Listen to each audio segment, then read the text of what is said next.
making sure that this project is still a need before we progress forward. And we're working with operations staff as well as consulting firm to assess next steps of pressures in that area.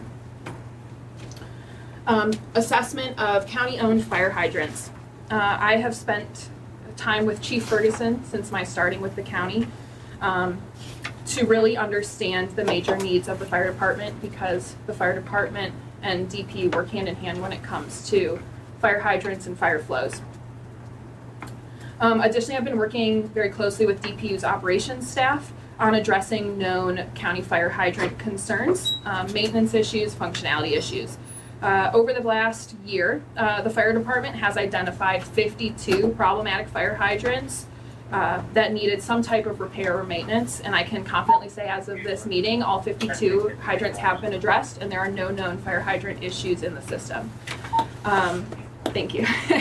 That said, there are still some items that we want to address aesthetically. We know painting a fire hydrant still needs to be addressed, and we really should have a formalized maintenance program for our fire hydrants so we don't get in a state again where we have known issues that the fire department's coming across while they're trying to do their operations. So the plan forward with this CIP project is to procure services from a consulting firm that has asset management experience to help us develop a repair and maintenance and inspection program that DPU can then implement in-house. And then partnered with that consulting piece of the puzzle, hiring a contractor to actually paint all of our fire hydrants. So we are starting from a really great place as we go ahead and implement this maintenance program internally going forward. Elizabeth, let me pause there for a second. Board members, there are funds that are already appropriated for this project, but based on our initial analysis and conversation, it's highly likely that all those dollars will not be needed as a result of the collaboration between DPU and Fire and Rescue leadership that Elizabeth is providing with her team. So there was a significant appropriation in the current budget, but we're not thinking that we will need nearly all those dollars, and some substantial savings that could be repurposed potentially. For the asset management, you're talking about software? I'm not. Okay. I'm not. Nope. So knowing we have 500 plus fire hydrants in our system, how many do operations staff need to touch weekly, monthly, so that we are never in a situation where we have a fire hydrant that hasn't been inspected in so long that it's gotten to a state of needing repairs? So you're not talking about tracking that with software, or? I am not envisioning software being the main focus of this program. More, GIS. yes, probably utilizing GIS highly, potentially Excel. I don't think that we're going to need an individualized software. I don't think that our system is large enough to need something of that nature. But giving us, when I say program, I mean this is what our team needs to do on this reoccurring basis to keep our hydrants in tip-top shape. Preventative maintenance schedule. Correct. So, just quickly, so we work in tandem with the fire department, Yes. and I say we, fire department is we too. Yes. And so they inspect and we maintain, or is that how it is? So as of this year, and I don't want to speak on your behalf, but I do believe it's within the last year or two, the fire department has proactively started inspecting hydrants, which has been very useful because it's informed DPU on where the issues are. That said, I think the fire department's inspections are looking for different metrics than DPU might be looking for as we look to run the utility. So we'll be looking to a consultant for some guidance on that. Are there elements that we need to also be looking for and be proactive with inspections from a DPU perspective, in addition to what the fire department's already doing? Just if we go back to the River Road flow control. Yes. I know I have had animated conversations with folks in Lower Tuckahoe. Yes. And they are of the opinion maybe it hasn't been addressed, or water pressure. Can you help me on that a little bit? Yep. So we have seen noted improvements in water pressure since, not to get too technical, but we've eliminated one of our pressure zones currently. So there's an additional feed into that Lower Tuckahoe area.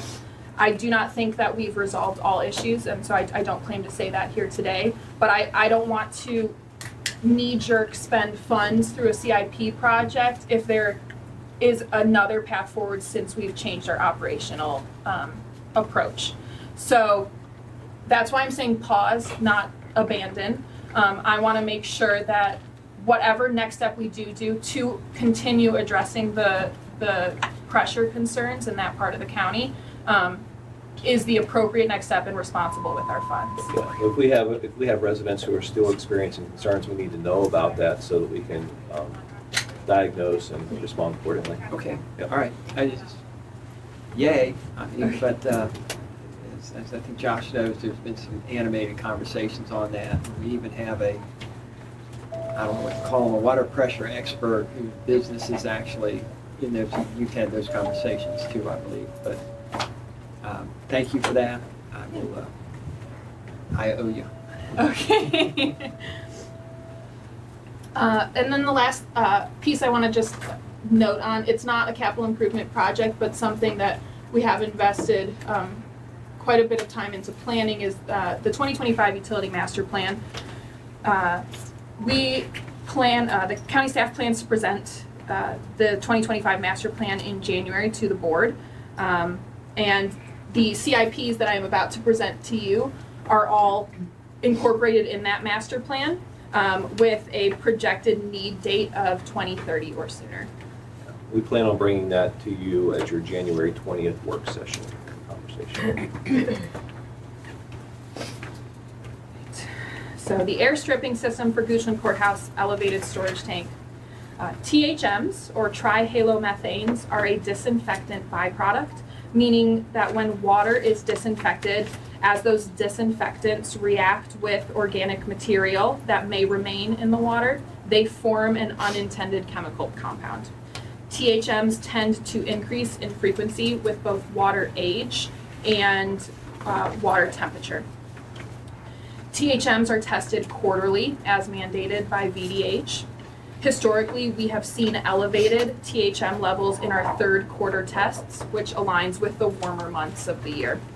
In 2024, our THM levels were elevated to the point that the parameter actually had an exceedance in the Goochland Courthouse water system, according to the EPA's mandated maximum contaminant levels. We were not found in violation by VDH because VDH's parameter is on an annual average, but it did cause us to want to continue to be proactive in our measures to address water quality.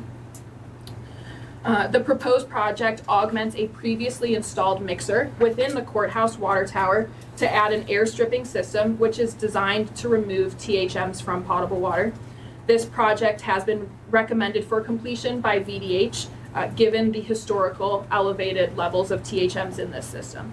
The county is taking a proactive approach, like I said, in regard to this project. We're not currently being mandated by VDH to complete it, but they do endorse its progress forward. And we do see adverse potential in the future if no action is taken. And so I think it's important that we take a proactive approach because of the health risks involved. This project was previously funded in fiscal year 2026 for $105,000. When county staff obtained a quote to complete the work, the quote was approximately $200,000. So county staff is requesting funding in the amount of an additional $145,000 in fiscal year 2027, which does total above our last quote, but knowing prices continue to rise to ensure that this project can move forward. Yes, that is what I have for this project. Questions for Elizabeth on this one? How long does this upgrade take? It would be installed with a vendor. There's no design requirement involved. I imagine, I don't have a specific date, but I imagine less than a month or so. Okay. It is installation of equipment. Yeah. I would argue that I'm glad we're being proactive, but triggering any EPA maximum, we need to remedy that as soon as possible and figure out A, how to remedy it sooner than later, but also B, to ensure that we're even more proactive than one of these coming, situations that are coming there.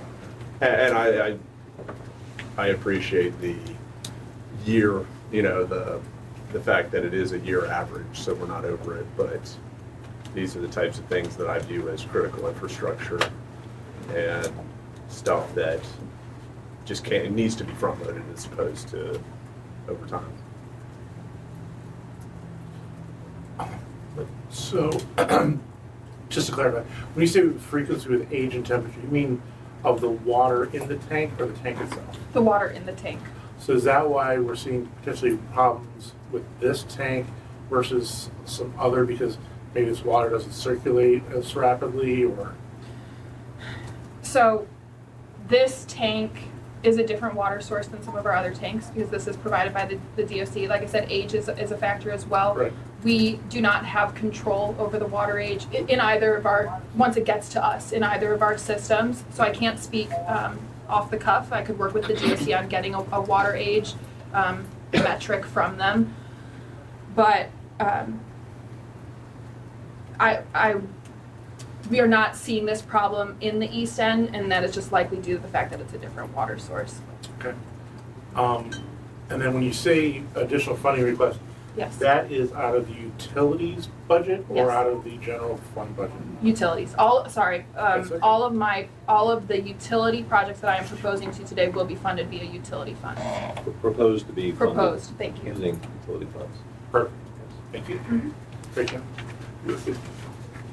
Since you were discussing it with hydrants, repair, maintenance, and inspection program. Yeah.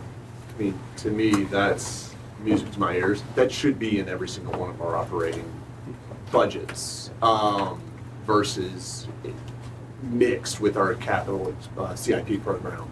I think maintenance cap, we need to clearly differentiate between maintenance CapEx, ongoing operations that cannot be pushed aside or pushed down the road at all, versus real brick and mortar CapEx, Sure. which I would in business terms label growth CapEx.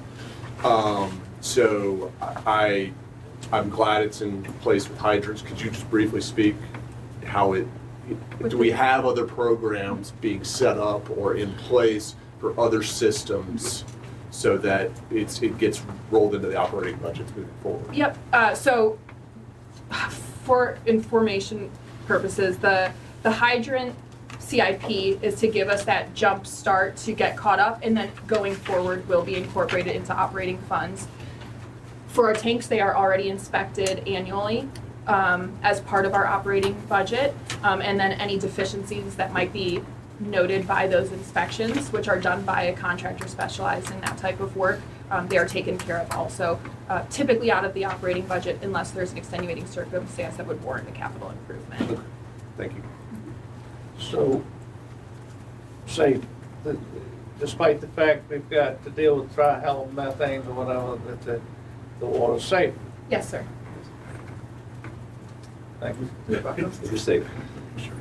Yes. Valley View Lane Pump Station and Force Main Upgrade. The Valley View Lane Pump Station is located in the Goochland Courthouse water system. It is the county's last sewage pumping station prior to our discharge point with the Department of Corrections. The existing pump station has a firm capacity of 200 gallons per minute, and the 2025 Utility Master Plan predicts that a peak flow to the Valley View Lane Pump Station will be 414 gallons per minute by 2030, which exceeds the station's firm capacity. Thus, if this project does not progress forward and growth continues in the courthouse area, sewage will spill from this station, posing an environmental and health concern. Alternatively, if we don't allow for growth, this will impact the county's ability to implement the courthouse to village small area plan. The proposed project will upsize the pump station to 580 gallons per minute. I'm still working with our consultant to determine is that the correct size to make sure that we're not limiting ourselves and having to do this again in the future. Increased pump station capacity may result in a flow through the pump station's discharge force main that exceeds 6 feet per second. If that were to occur, that does exceed the county's design standards and is considered deficient per the county standards. It would be determined through the design process if the force main upgrade is actually necessary. This project this project can be completed in a phased approach in up to 4 parts: pump station design, pump station upgrade, force main design, force main upgrade. The force main design and upgrades could potentially be postponed, as I already outlined. That will be determined through the design and construction process of the pump station. The total estimated project cost is approximately $1.6 million. County staff is requesting $225,000 for fiscal year 2027, which would cover the design portion for the pump station. Funds to cover construction costs for the pump station will be requested in fiscal year 2028, and timing for funding requests for the force main are projected to be in fiscal year 2030 if they are determined to be necessary. Any questions? Eastern Goochland Pump Station, at this time, there's no capacity concerns with the EGPS. It is experiencing flow rates below its firm capacity. However, the pumps in the EGPS are approaching their end of useful life. They were originally installed at construction in 2006. Typical asset planning of this nature shows the need for significant rehabilitation after 15 years, with full replacement after 30 years. Additionally, with all the work that's recently been done on the force main, there's a strong likelihood that the existing pumps are not operating efficiently as the hydraulics of the force main have changed. The EGPS is one of the most essential assets that is operated by Goochland's DPU. Not only does this pump station convey all of Goochland's sewage from the Eastern Central Goochland water system to the city of Richmond for treatment, but it also conveys 3 times that amount of Henrico's sewage. The flow rate, total flow rate equates to approximately 2 million gallons per day, which in 2025, that was 735 million gallons for the whole year. Flows continue to increase as growth occurs in both Goochland County and Henrico County, pushing the station to function at the highest levels it has experienced. The criticality of this asset makes failure non-optional. Given how critical this asset is, knowing that the pumps are nearing their end of life and have begun experiencing some maintenance issues, county staff would like to procure a pump condition assessment to determine if pump repairs, replacements, or additions are necessary based on their age and the station hydraulic changes. The purpose of this is to determine the best next steps for continued operation of the EGPS. It is likely a CIP project will result from this assessment. However, the timing and magnitude of that project will not be known until the assessment is completed. County staff is requesting full funding of this assessment in fiscal year 2027 in the amount of $150,000.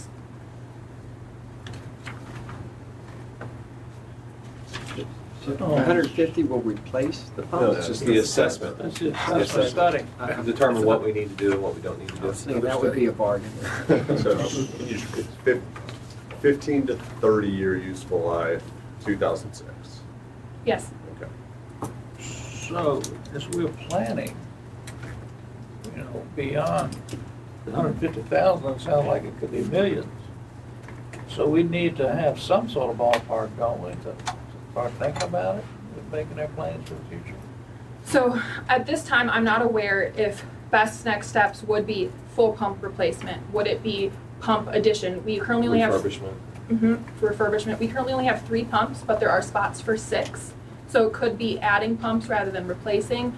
I really cannot provide you a magnitude on what next steps would cost until we know what truly needs to be done. And part of the reason I would like to perform the assessment, and we're recommending to perform the assessment, is because I really do want to be fiscally responsible with those next steps. I don't want to just jump into a pump replacement if there's an opportunity to have a less expensive project that could achieve the same goal. What's a typical pump replacement cost? I can't quote you that offhand, I'm so sorry. Are you talking millions, hundreds of thousands? They're pretty big We pumps. can get back to Oh, I you. know. Yeah, let me get back to you. I asked We'll On follow these- up with that, Mr. Smith. On these pumps, can we look at, with the, the study, and given the, growth of the county, I think it'd be wise for us to look at doing a pump replacement and a refurbishment. That way, when we take one pump offline, we have an immediate replacement. We got some redundancies built in too. Right, Yeah. right. You're saying have a spare? Well, yeah, well, but also in the budgeting, like, for this, this is a budgeting process, right? Yeah. So I think that it would be warranted for you to ask for not just a pump replacement, but also a pump refurbishment.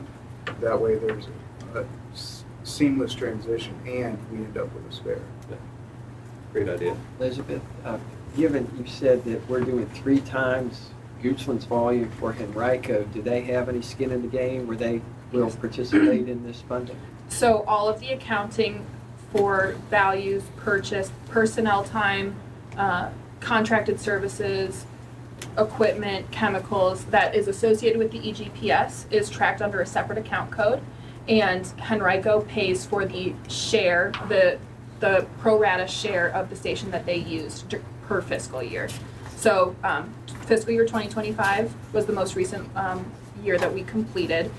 They used approximately 75% of the station compared to us, and so they paid for approximately 75% of the costs. Yeah, and that's reconciled. That was one of the last things that we had to reconcile in our most recent audit was that share. Yes. So we now have better clarity on that moving forward. So this non-defined hundreds of thousands, millions of dollars refurbishment or new would be split with Henrico? I'm still getting clarity on how our agreement defines capital improvement Okay. costs compared to operating costs, but that is another answer that I can get for you following this meeting. Okay, thank you. You're welcome. Ridgefield Booster Pump Station and Ground Storage Tank. So now we're moving ahead to future fiscal years in the conversation. This project was originally identified in the 2015 Utility Master Plan as a project necessary by 2035 to support the level of service and fire flows needed in the Eastern Goochland water system. As that system was expected to experience new growth and development. In the 2020 Master Plan, it was updated that the actual growth experienced by that system, the projected timeline for this station was moved up to 2030. Now with the 2025 Utility Master Plan, that's nearly ready for publication. The need for it by 2030 still holds true, especially with our continued growth on the horizon. Additionally, this project will need to be operational before Eli Lilly's third phase of construction. The county's eastern central Goochland water system is currently fed potable water via 4 interconnection points with Henrico County. These interconnections are located at West Broad Street, Ridgefield Parkway, Patterson Avenue, and River Road. More will be discussed on our interconnection points in the next slide. Phase 1 of this project proposes a 4 million gallon per day water booster station and a 1.5 million gallon ground storage tank in the proximity of the Ridgefield Parkway interconnection point. Specific site selection and land acquisition are still necessary for this project. The project benefits include increased fire flows, improved customer water pressures during high demand periods, and better control of operating pressures in the central portion of the water system.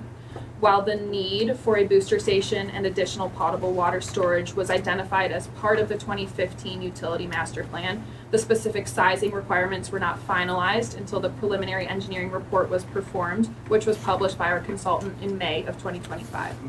This project was partially funded in fiscal year 2025 for $800,000. An additional $4,150,000 was funded in fiscal year 2026. And the project cost, inclusive of design, land acquisition, and construction, is estimated to be $16.7 million, which is just under $12 million is being requested in fiscal year 2028 for this project. So board members, wanted to pause here for a moment because this is a pretty significant project for us that has far-reaching implications, especially given the most recent economic development announcement that we have been the beneficiary of. And so this is a hefty price tag, and there's not money in current savings accounts or fund balance accounts or connection fee accounts within the utilities budget. So one of the things for us to think about and consider as we move forward is how we fund this, and this truly is a need. And so does that come through the form of general fund support or taking money from undesignated fund balances in our general fund? Is this a financing project that we work with lenders on and I have some information how this may impact some bottom lines later on in the slide deck, but truly this is a critical project for us that we cannot kick down the road any farther. And so now is the time for us to decide how we move forward and the right mechanism from a financial standpoint. So I just want to make one clarification comment. This isn't because of necessarily what we just did from an economic development. This has been something that has been planned way before we even thought that Right. we may be pulling it in a little bit, but we've said to folks, we have the capacity and as it's been planned. So this is not a reaction to what we're doing. Correct. Correct. Say that loud. Correct. Thank you. So we have indicated a desire and plan to retire the TCSB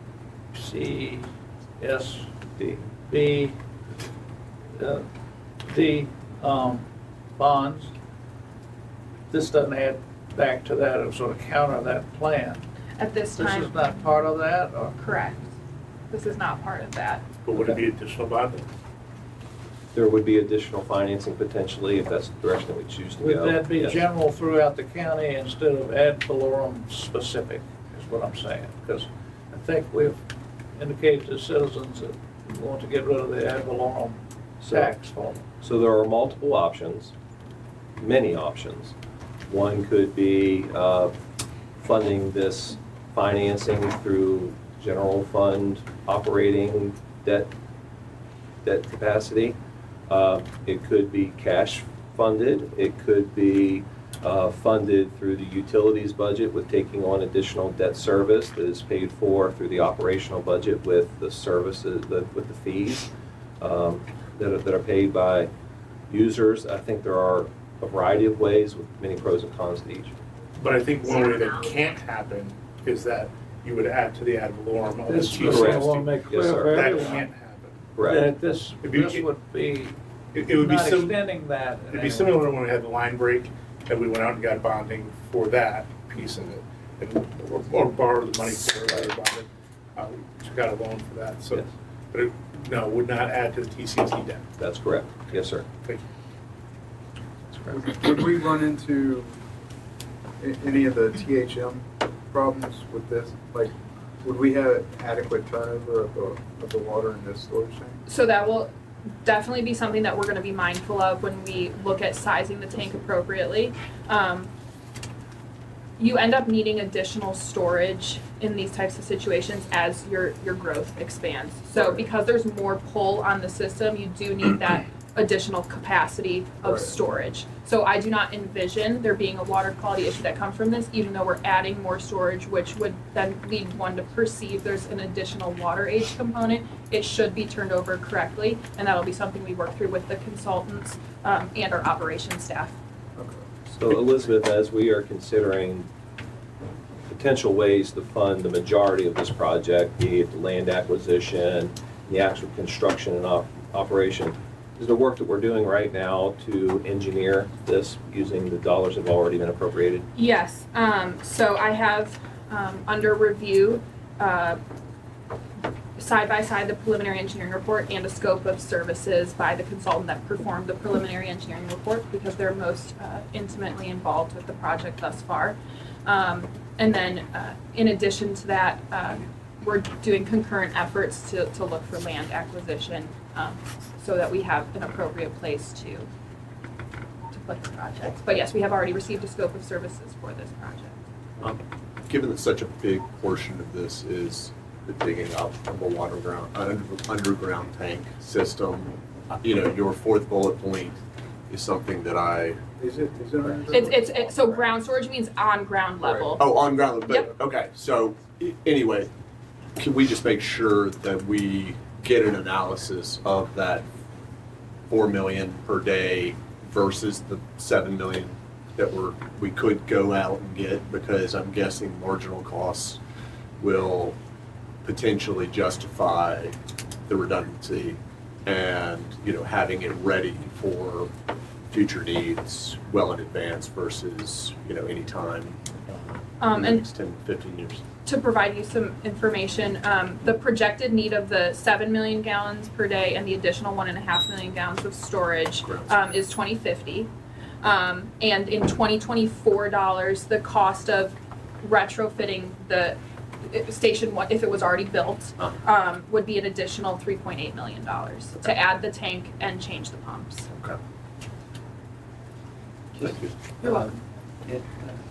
Still kind of processing that we have multiple means of financing this, but historically, all utility costs have come and been paid for by utility users. So this isn't something where somebody on a well and septic would be asked to start paying for, is it? I think that's ultimately the board's decision, but historically, these costs have been paid from the utility customers, yes. Okay. Formal fees and. Form of, their water and sewer rates, and go to pay for that. Yeah. Connection fees. Ms. McGee, is that the case? That utility costs can be shared amongst folks that don't have access to the utilities? Well, I think that depends upon if you're funding through general fund. So there is the option, I was gonna ask that question, is there the option to fund through general fund or not? I thought that was something Jeremy That mentioned. could be, Yes. an option. That would be an I option. didn't know if there was legislation that said it has to be. No, you're thinking about how the service district Mhm. requires, and under the TCSD, we are required to ensure that the service provided there is not provided countywide because they are paying an ad valorem tax. But once you're outside of just that asset, what was already built for the TCSD and what our bonds are repaying, then it is systemic. And so the question is, are you funding debt service from utilities? Are you funding it from general county tax revenue? They're both available. The scenario that we've created, we'll share with you later on, is driven just based on the utilities customers themselves and the impact of those individuals, but we just wanted to have something to get started. Well, this is a good point, though, as we get to the real analysis of paying for this in 2028 and beyond. There are benefits to commercial growth that is fueling the need for expanded capacity. There are benefits across the county. And so to just say that those in our public utility system should bear all costs and fees, to me, does not fairly account for the fact. So to me, it warrants general funds. So as long as you're gonna pay for my wallet, that's right, that's fine. Yeah, So as long as general funds are gonna pay for that, then I'm all on board. I would. How would your, well. So if their septic goes bad, it gets covered by utilities. My septic goes bad, I'm 15, 20 grand out of my pocket. But I'm still paid to help support folks with utilities. Okay, but if I'm saying that if I'm focusing on residential only versus the increase for commercial growth and new needs, I would say the But I don't- benefits of that are across the entire I don't county. know if I've seen anything that says this is, I thought we said pretty clearly, this was not in reaction to commercial growth. It has not, I mean, it's gonna benefit commercial growth, but we had the capacity to get and as we grew the system through the developments we've put up and the construction in neighborhoods, that this was the plan, that we're pulling it forward, but that this isn't in reaction to the additional commercial growth. If we use general obligation bonds, it'd have to go to referendum, is that correct? A general obligation bond, yes, but there are other financial vehicles to finance something. But Beyond the general general obligation obligation would bond. probably give us the best bang because of our triple, is that? There are other financial vehicles where we could benefit from our triple. Yeah, I'm hesitant to put people who are not getting operational benefit on the hook for this. Yeah, I mean, I'll go back to the comment, the big difference between somebody having to pay to replace their septic system versus person who had to replace that septic system is not paying a utility bill. That's correct. Right. So there's a big difference there. I mean, not that he's carrying the weight because they're paying the water bill, the sewer bill. I brought it up as a point that we need to just dig into much deeper Right. as we go into the potential financing options for it. Right, yeah, great point. Absolutely. Transition. Even if it's general. Rockville connection to Henrico County water system. So as I mentioned on the previous slide, we currently have 4 interconnections with Henrico County for our water system on the east end. In July of 2024, Goochland County procured an engineering report from Dewberry Engineers regarding resiliency in the eastern central Goochland water system. This report not only identified the resiliency benefit of the previously discussed Ridgefield Booster Pump Station and ground storage tank, but also identified the benefits of an additional interconnection point located at Pouncey Track Road. In the figure I've included, where I've transposed Goochland County's GIS water system over Henrico County's, the dashed line represents the proposed water main, which would be 12 inches in diameter and approximately 2,000 feet long. The July 2024 engineering report originally identified this as a resiliency-related project. For example, if we are to have a water main break occur on Ashland Road, it would ensure that our nearly 200 customers located north of the Broad Ashland intersection maintain their water service.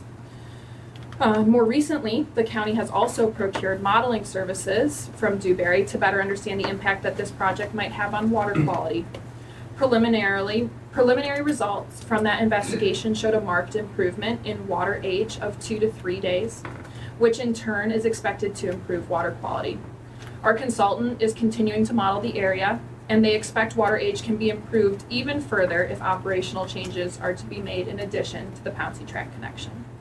It's important to note that this project will require approval from Henrico County prior to commencement, and conversations with Henrico County have already been initiated. This project was partially funded in fiscal year 2026 for $150,000. An additional $850,000 is being requested in fiscal year 2028 to fully fund this project. The total project cost is estimated to be approximately $1 million. The plan is to move forward with existing funds that have been allocated to design the project in fiscal year 27 and construct in 28 with the additional funding request. Pending approval from our neighbors to the east. Correct. Are we confident in the budget and the estimates? At this time, yes. The longer we wait, those Right. estimates could change. I do not have a quote to support that, but based on the pipe size, length of project, it's a good approximate estimate. That's a steal from what I've seen. So what would happen if we didn't do this? Like, is this a,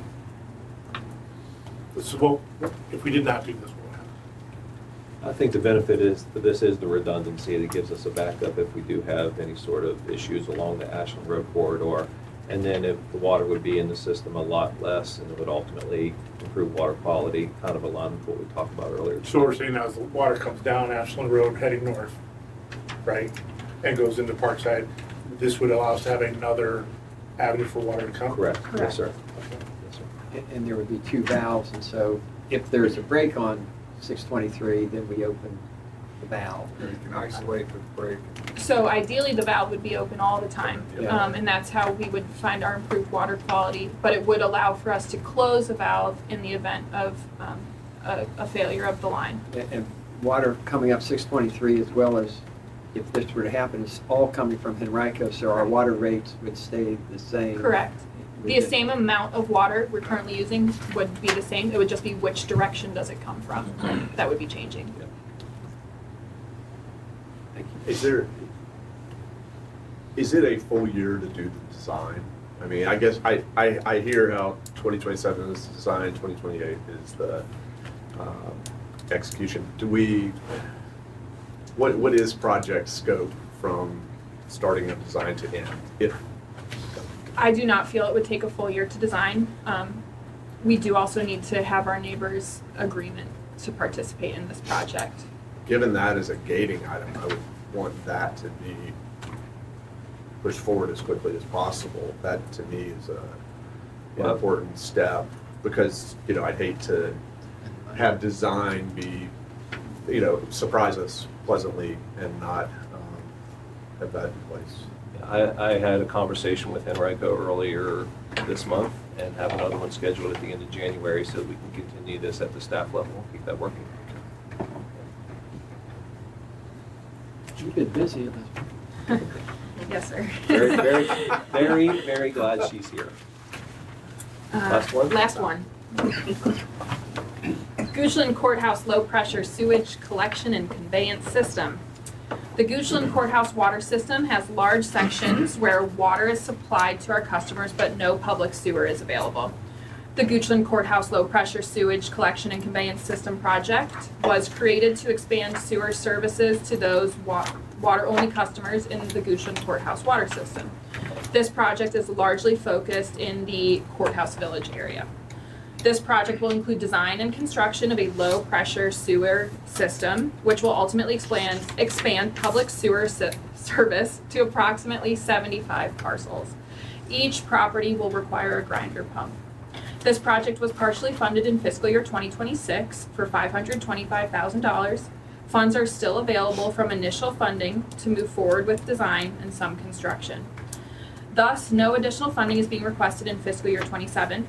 Funding requests are likely to resume in fiscal year 2028 at approximately $325,000 to finish funding construction of the first phase.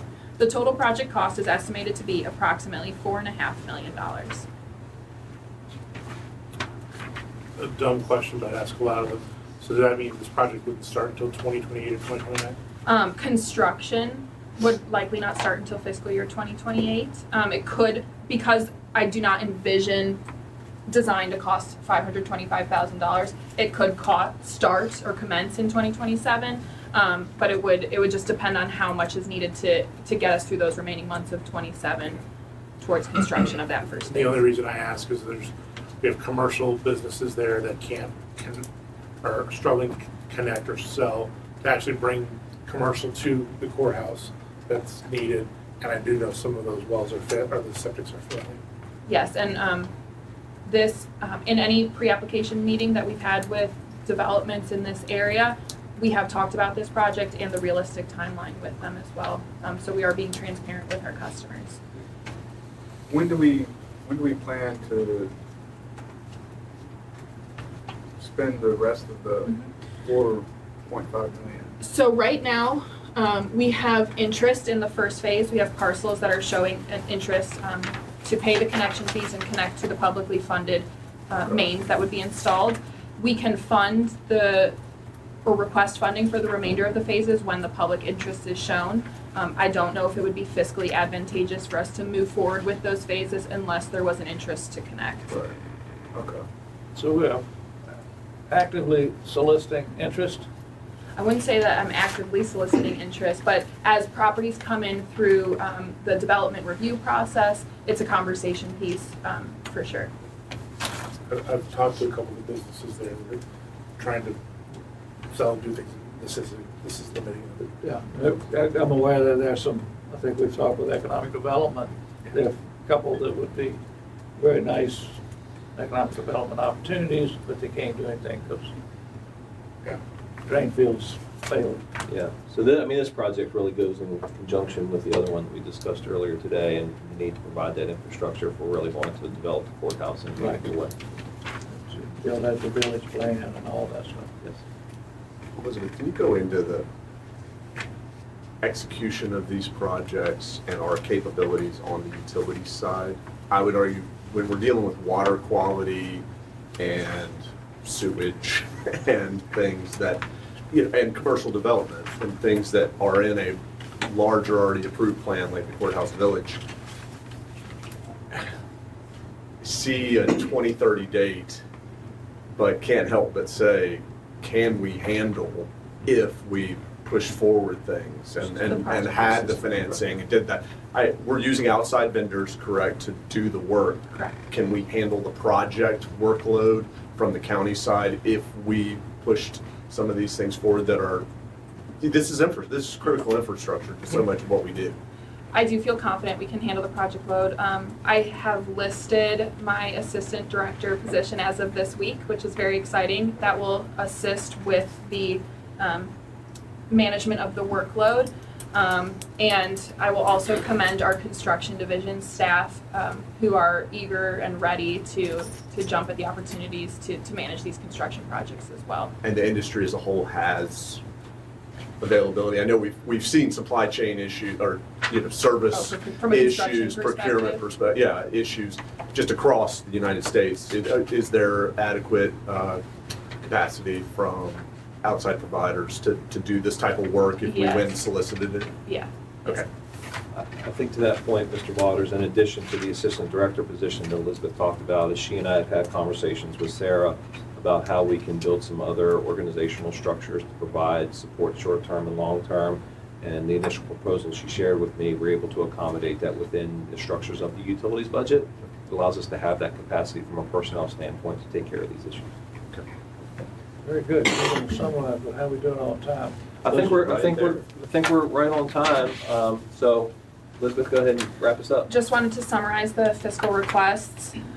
In 2028, it's a total request of 2027, a total request of $520,000, and then in fiscal year 2028, a total request of slightly over $14 million, with the large ticket item being the Ridgefield booster station and storage. I'll just ask the obvious question. With these projections, have you looked at what this will do to the rates? Yeah, let's go there. If I can skip around a little bit. The mouse here. So one of the things that we've looked at, board members, are financial scenarios about what ifs, and specifically we pulled out utilities projects. So this is a summary of the projects that Elizabeth just shared with you, and parsing them out over time for a total of $23.6 million. And again, these are not bid prices, but what we know at this point in time is best guess. And so we took a look at potentially what it could look like and how we could fund these. And so the vast majority of these we feel we could fund through the operating budget or the connection fees that we get through that process, plus the balances that we have existing right now in our utility coffers. So we took a look to see what it would take if in fact we were to debt finance $16.7 million. And so these are based on assumptions, of course, and this is based off of an assumption of an interest rate of 5%, which we feel that we could certainly do much better with our triple, but that was an assumption for the work. And so if you look at financing that project, so we would peak debt service at $2 million in FY29 based on that. And Elizabeth has done an analysis of potentially how that would impact our end users. And it would be, rather than a 3% increase in rates, it would be a 6% increase in rates if we spread that across both water and sewer for those consumers.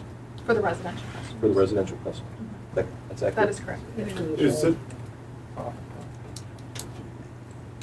Is any of this eligible for proffer funds? I am not aware. I do not believe that it is. I don't think. There are no proffers for utilities. That's not a Right, category of okay. cash proffers. Yes. I didn't think so. Is there a reason that commercial is not included? It involved a more detailed analysis that I did not have time to prepare in advance of this meeting, but I do intend on getting that information and can provide to you the next time we discuss these talking points. I think, so I appreciate that. But I think we do need, as we approve these projects, to look at the impacts they're having on our system and make sure they're carrying their full weight, and also offering us incentives to come here. We're seeing now the desirability to be able to have commercial industrial building. So, I'd love to see somebody pony up and say, hey, well, we'll chip in to help build that pump station, or things like that. The challenge I have is we've had a utility schedule. The commentary from utilities, your predecessors, but the more people on the system, the better. You get better water quality because it's moving through the system. Our water is more expensive because we're smaller. So now it's kind of switched. So I guess, utilities comes into the house, also goes out of the house. Well, maybe the out of the house is getting more expensive. So I'd love to kind of understand, so if we're saying we're gonna double the rates on what people already believe is expensive, love to figure out how to manage that so we can, like, what do we need to do? Strategically, how do we manage that so that doesn't happen? I don't think you can. I mean, the cost of just the hardware is going up significantly. Yeah, and with the utility rates typically stay flat, you know, that there's no way to Well, we had a account study, for the maintenance. I don't know, there was a utilities pricing study done, I think around the 2018, 2019. In 2021, we decided not, that we were doing better, so we didn't have the increases that we were thinking we were going to have. And then we kind of got on par, and now we're looking to, is that study going to be redone, or has it been redone?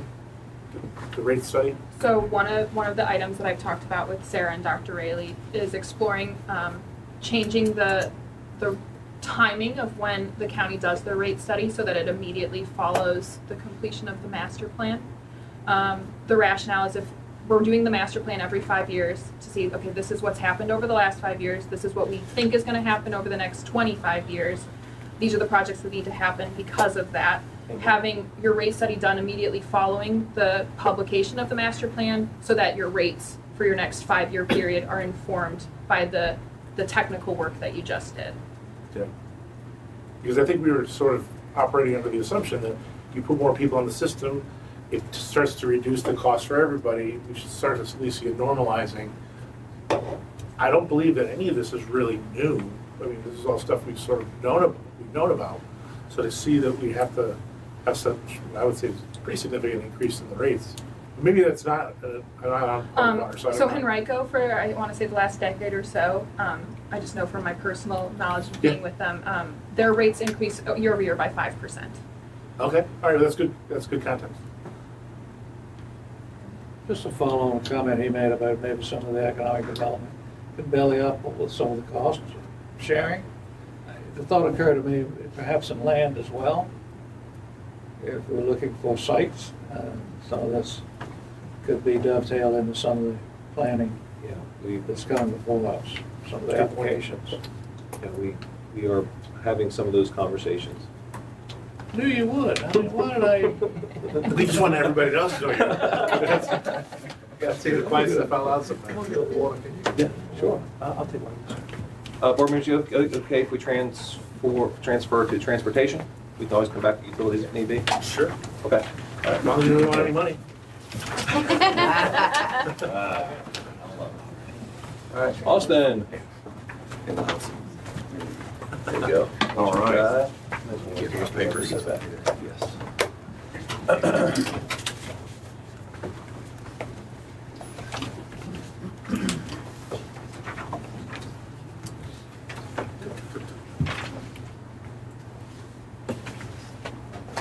Did he run to the restroom? Go ahead.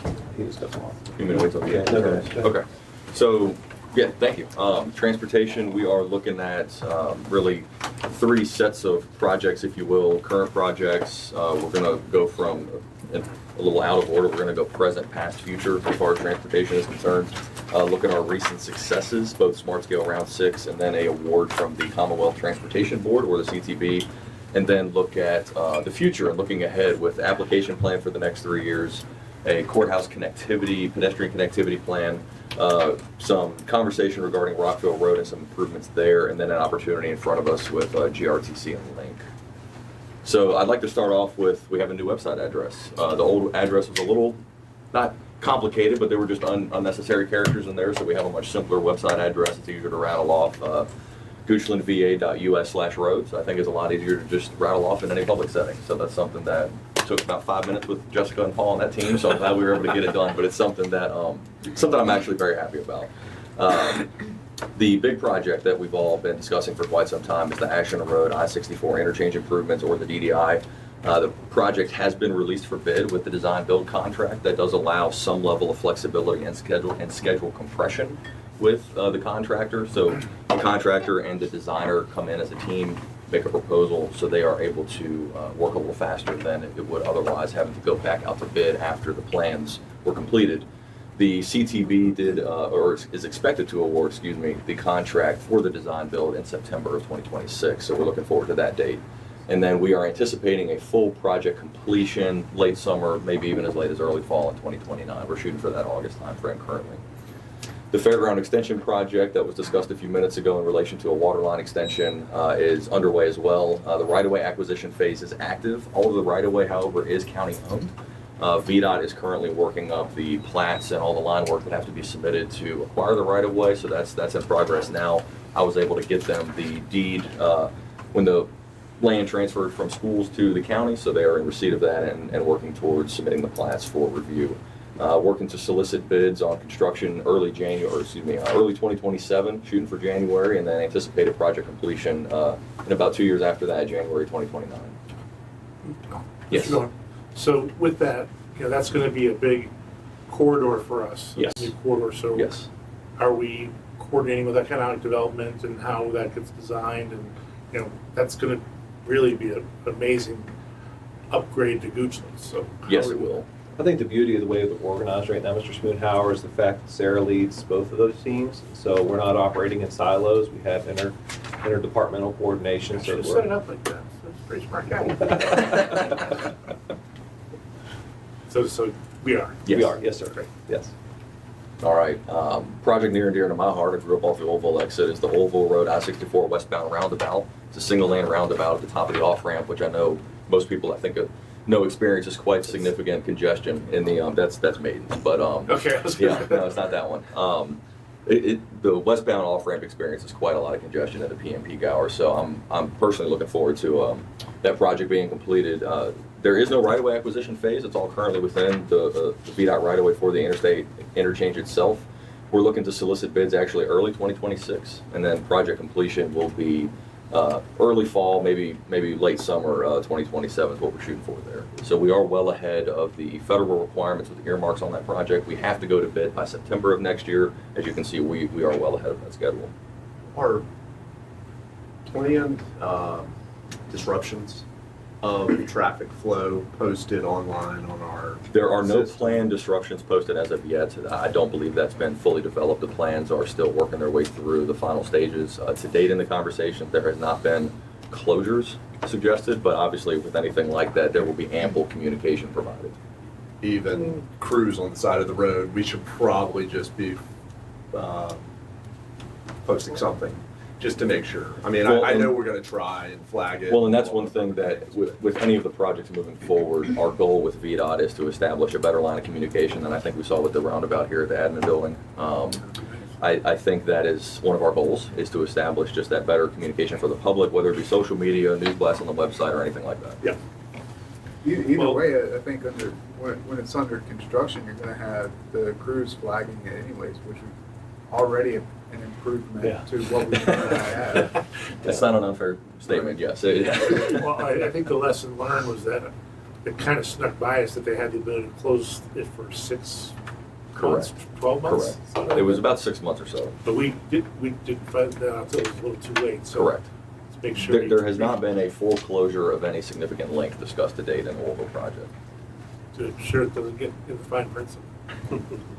And the roundabout pictured on the screen is another one that we're excited about, the Fairground Road, Maidens Road roundabout. We'll discuss that a little bit more in a few slides, but the right-of-way acquisition phase for that will be significant. There will be right-of-way needed for this project, but that is not slated until November of 2028.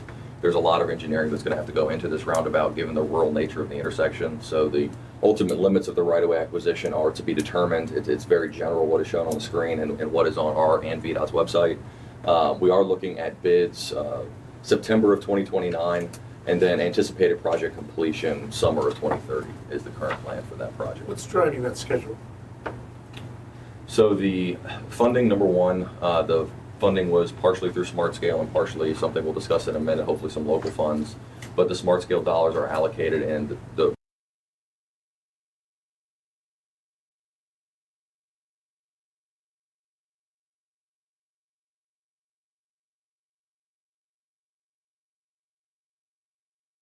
Awarded. general rule of thumb I use is once you find the money, add 6 years. to completion. So what's the price tag on that? The approximate price tag, I have to, it's on a few slides, but it's 8 million and change, 8.5 million, something like that.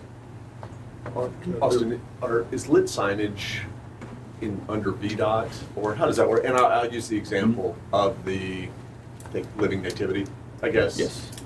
That's Broad Street, that's a major thoroughfare. Mhm. People know a week to 2 weeks in advance. Are you talking about the message boards? Yes. Is that something, is that VDOT first off? Yes. So they go and they reach out to VDOT and they say, we've got this event that's going to be heavy traffic flow. We want to. I believe they get those signs through VDOT. The sheriff's department involved in that? VDOT provides it. The church reached out to them just like any other event. We do have a couple sign boards that we use. Yeah. But those are used for speed enforcement.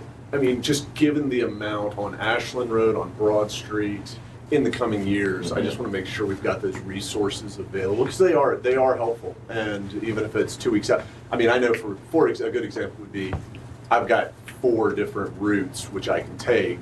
If I see Broad Street, it's going to have disruption over a period of time.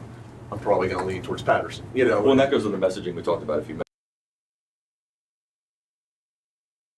Corridors have a lot of improvements, as Ashland Road will for the next few years. I think that's something we can certainly work towards. Yep. So the courthouse sidewalk, phase 1, that is a project that is going to provide sidewalk on both sides of Route 6. One side is existing, one side is proposed, from the signal right outside of the window here at Swans, not Swans End, at Reed Marsh, and take it all the way down to Goochland Cares. That's, again, phase 1 of the courthouse connectivity plan, which we'll talk about a little bit more in a second. The construction plans for that are on track to be submitted on schedule for February of this coming year, 2026. Right-of-way acquisition is currently scheduled for March of 27, bids in October of that year, and then anticipated project completion by the end of 2029. But I do note on the slide that the schedule is conservative and built using the VDOT template. In other words, your PE or your preliminary engineering phase must last X, your right-of-way phase must last Y, and your construction phase must last Z. We're going to work with VDOT and our consultant to expedite that timeline wherever possible, because I don't feel it's the best use of tax dollars to take 6 years to build a sidewalk. So that's something that we're going to work to incentivize our contractor when that comes time as well. So when it was Transportation Director going 1.0, this was going to be self-administered project. Yes. Now it's 2.0. Yes, and it still it's is. okay. Yes, it still is. What's the benefit of it being self-administered?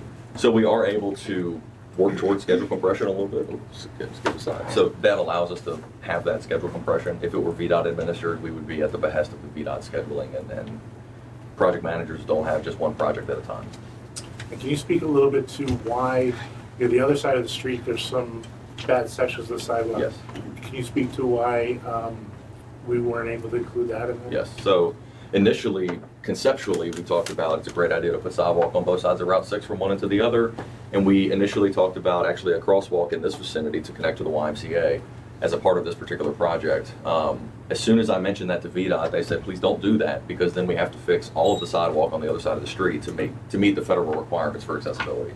Currently, not all of that sidewalk. Very few sections are in disrepair, but they are, and the entire sidewalk would have to be surveyed, all new CG12 handicap ramps at every intersection. So we didn't want to increase the cost and delay phase 1. And just to remind folks, what is the cost just of what we're doing now from across the street to Goochland Cares? I have the exact dollar figure a little later, but it's approximately, I have it right here, 1.7 million for this scope. It's an expensive sidewalk. It's a golden sidewalk. It's not, I wish it was. All right, so the next project is another important one. They're all important. The Hockett Road realignment is active as well. We are working towards right-of-way acquisition. It did not make the slide, but there is I want to point out before I get into the information. It's on my next slide. Please hold. We are working to solicit bids May of 2028 to move to construction with a completion date end of 2029. Currently, there is a funding shortfall on the project of approximately $1.8 million. Right-of-way costs have increased substantially due to a few factors. One is the roundabouts, not the scope has changed, but the placement of the roundabout has changed. And I'll show you the new location here in just a second. To date, VDOT has indicated a willingness to fund the gap as the project scope has not changed. There was scheduled a meeting with our CTB rep, our Commonwealth Transportation Board rep, was on the 8th, the same date as the original CIP work session that we were slated to have, but that meeting was postponed due to snow.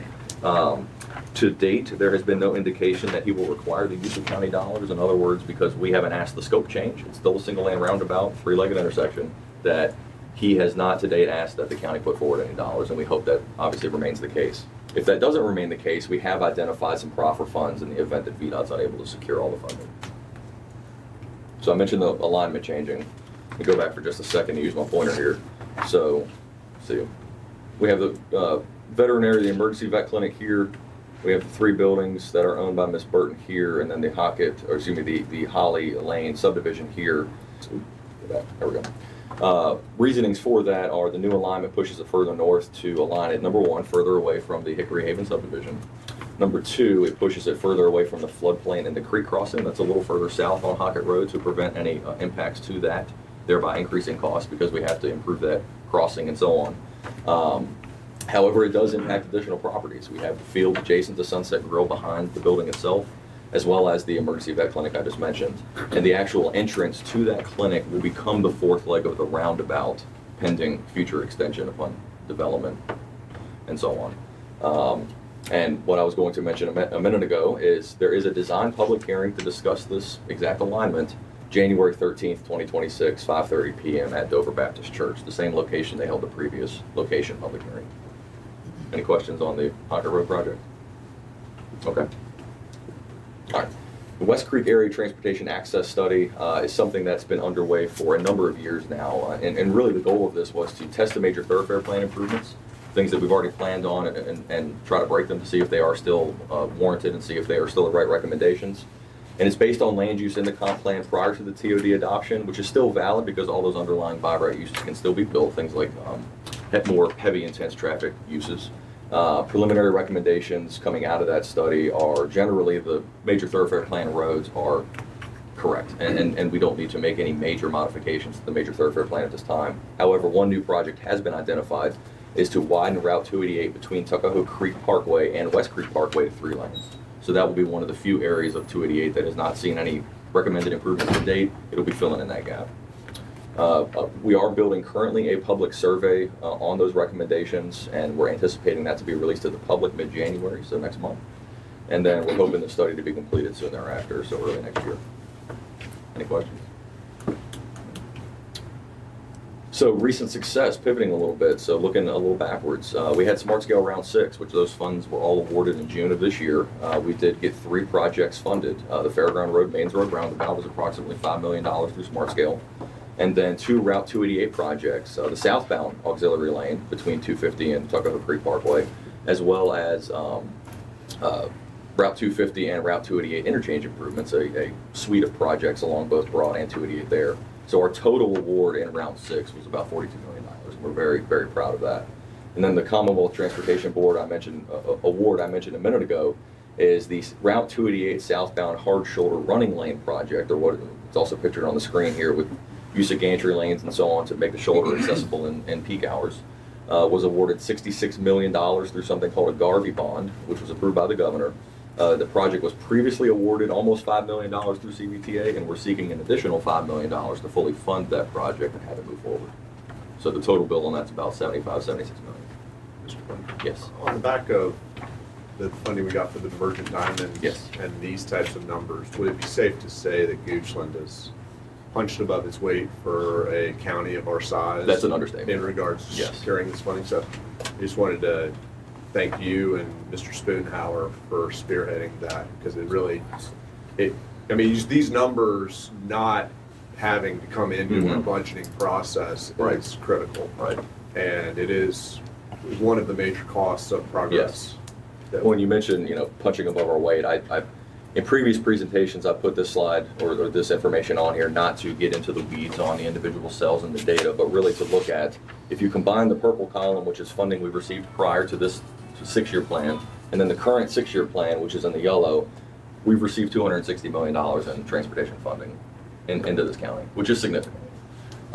We have 3 projects on there. As you can see, the majority of them are noted to be fully funded. The 3 on the screen, Pocket Road we've discussed. I anticipate that to be fully funded here very shortly.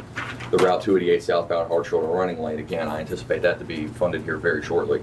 And then the Fairground Road and Mains Road roundabout, we've identified a path forward. The board will have on its January agenda a request to set a public hearing in February to discuss fully funding that project, potentially with local dollars.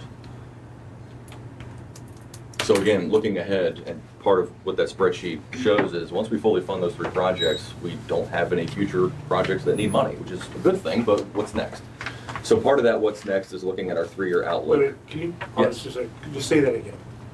Oh, we won't have any projects that need money, that part? Yeah. Well, and I want to make a point that's significant. So prior to Austin joining, we didn't have a director of transportation. We had folks that worked on it, but we didn't have anybody that completely focused on it. And I won't put you on the spot, but prior to Austin, we've got 0 smart scale funding, none. And now I think we're up to 12 projects and add the addition of the CVTA. And just for perspective, $200 million, our contribution to the total CVTA is about $4 million a year through our taxes. Correct. So in 5 years, $20 million, $200 million. Well, and another thing I usually like to point out on this, but it did escape me this time, is that $260 million, only 9.5 is local dollars. Yeah. So. That's a pretty good ROI. I don't know what that calculates to, but that's not bad. But it's significant to say that we're solving through partnerships, through Yep, correct. the things that we're doing, through great transportation staff, we're solving a lot of our problems. Correct. Well, and part of it is what's next, and that's my job, and what I'm trying to look out for is what's next. So, And just before we leave Yes. this point, Mr. Cook, can you speak to, there is a fear when you hear those types of numbers, does it dry up?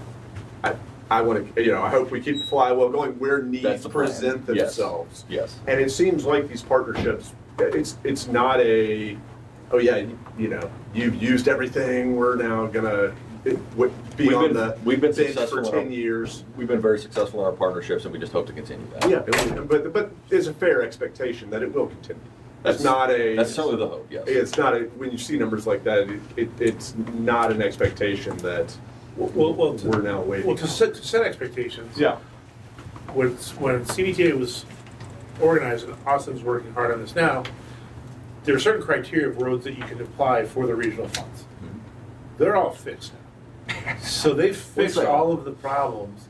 Now, we're working to look to expand that because areas, localities like Charles City, they had no roads that even, they could even apply for. So, we're fortunate to have 288, 64, things that do have significant regional impact. So we're not going to see results like that again.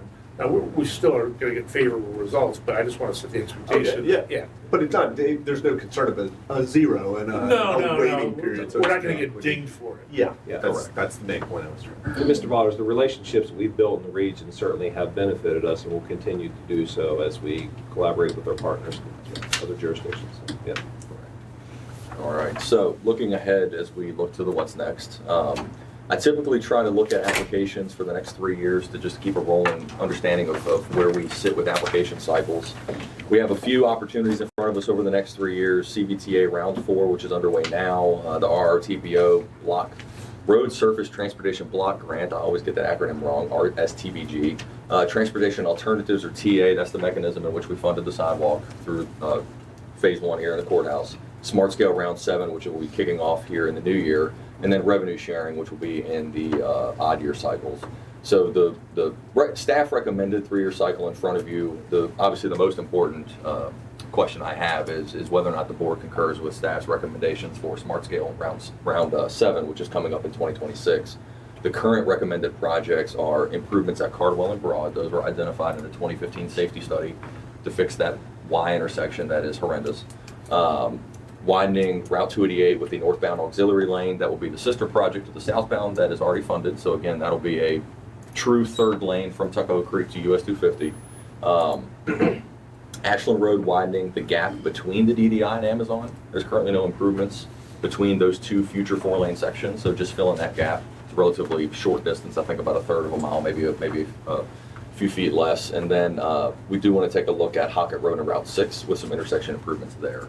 So, and we are looking at, with our consultant, adding the possibility of River Road and Patterson Avenue into that as well. I know, Mr. Lau, you refer to that as a spaghetti junction because it's got a few private entrances across the street. So we're going to see what we can do to add that. We are allowed 5 pre-applications, but only 4 final applications. So one of the 5 will have to be axed. And through the discussion with VDOT, we're obviously going to take the 4 best possible projects forward. Tom will tell what those 4 best projects are. To answer your question that you put on the page, I'm seeing 2027 and 2028 as largely projects that are connected directly to the Divergent Diamond.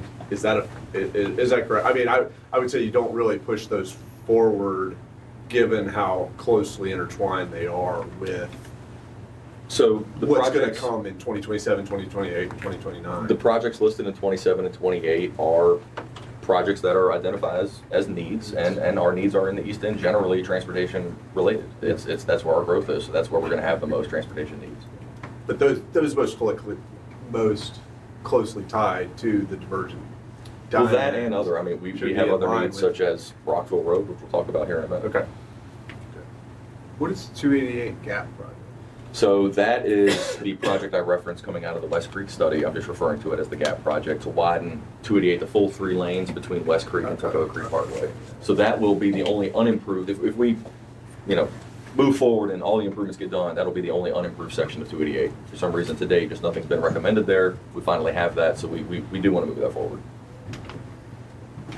Okay, so with Smart Scale Round 7, on the board's agenda for January will be a request to fund a proposal for scope of services with one of our consultants, RDA, Rinker Design Associates. They were our consultant to provide smart scale assistance last round. Again, 3 out of 4 applications received funding directly in smart scale, not including the Garvey bond that was ultimately awarded, but we did receive $42 million last round. Our proposal cost is $175,000, with the exception of it may go up with the addition of this River Road Patterson Avenue project that was not a part of the original scope, but we will certainly make an amendment to that item before it's before the board in January. I want to point out that it is a total not to exceed contract. So it is a worst case scenario. VDOT requires a lot of meetings, a lot of conversation. We have the ability to spend up to that amount of dollars. For context, they provided a similar total amount, $167,000 for round 6. We were only actually billed $57,000. So we were able to fortunately turn $57,000 into $42 million. Say it again. This is an investment, right? Yeah. No, exactly. So, in theory, if the proposal goes up to $200,000, my goal would be to turn $200,000 into multiple millions of dollars, which is still a little bit our own. Call you Rain Man.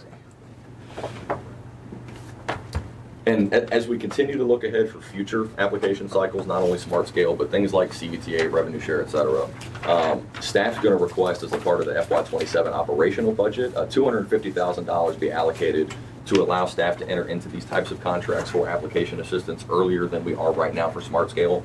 And really the benefits we see there are it allows us to start the process sooner, better vet projects, which we've had good success to date, but it allows us just more time to make sure we're getting the right data, the right analysis, and recommending the right project to smart scale, seeking the state and federal dollars.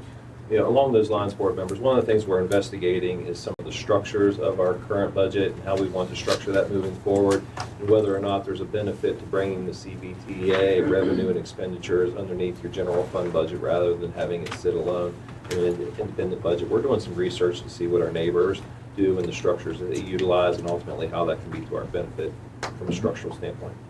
Since Yes. it is not commonplace that we have 5 of us, together, and this is where we are in a public forum, I would just pose it out there that given the return on investment and given the results we're seeing, until we see a marked decline in that, we are supportive of 250,000, even, I would say even up to 4, so long as it's What it deemed takes. prudent by Understood. transportation.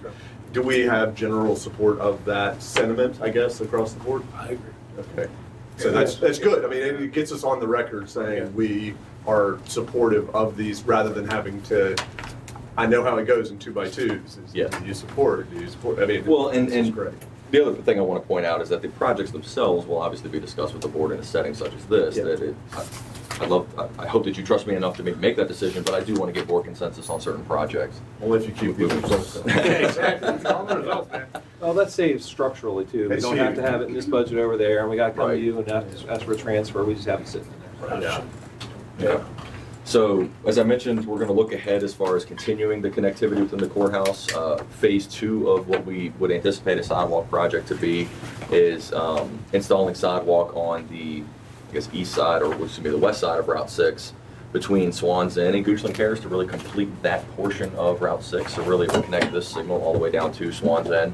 We did reach out to one of our consultants to provide us a high-level cost estimate for this length. The total length is approximately 1,900 linear feet. 1,000 of that would be new sidewalk. 900 linear feet of that is existing sidewalk. As a part of the exercise, I asked of our consultant is assume demolition of all of that it's all subpar, so we're getting a worst-case cost on the front end. If we assume demolition of all the 900 linear feet, it's about $500,000 or $600,000 total cost to build 1,900 linear feet of sidewalk. That comes out to about $350 a foot. And to date, and I mentioned on here, help determine the funding path.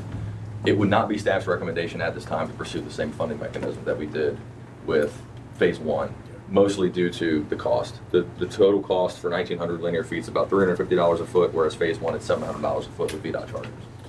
Is there any way to break up this phase? I've met with the homeowners at Swans Inn, and they're very interested.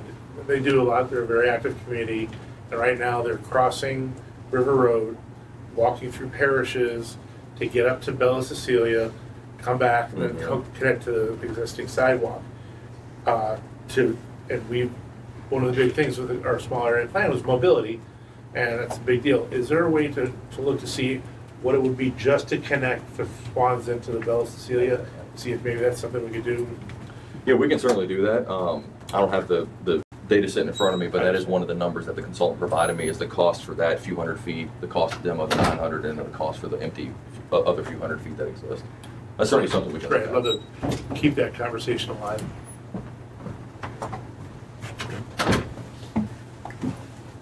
All right. So, Rockville Road. Rockville Road's been a topic of discussion, I know. There was a safety study completed in January of 2025. That study only recommended minor pavement marking and signage updates. It did not recommend any major road work at this time. However, realignment of Rockville Road is identified in the county comprehensive plan. Realign Rockville Road to meet Three Chops Road, creating a future four-legged intersection, and it does contemplate a future signalized intersection. We actually have the spacing to go from the new signal at BDI to this intersection, meet signal spacing almost to the foot, and then we would anticipate a future signal also at Plaza, and then ultimately one at Broad and Ashland Road. So ultimately 4 signals along this stretch of Ashland Road. We did work with a consultant to develop a high-level concept, or rather a few high-level concepts for a future realignment of Rockville Road.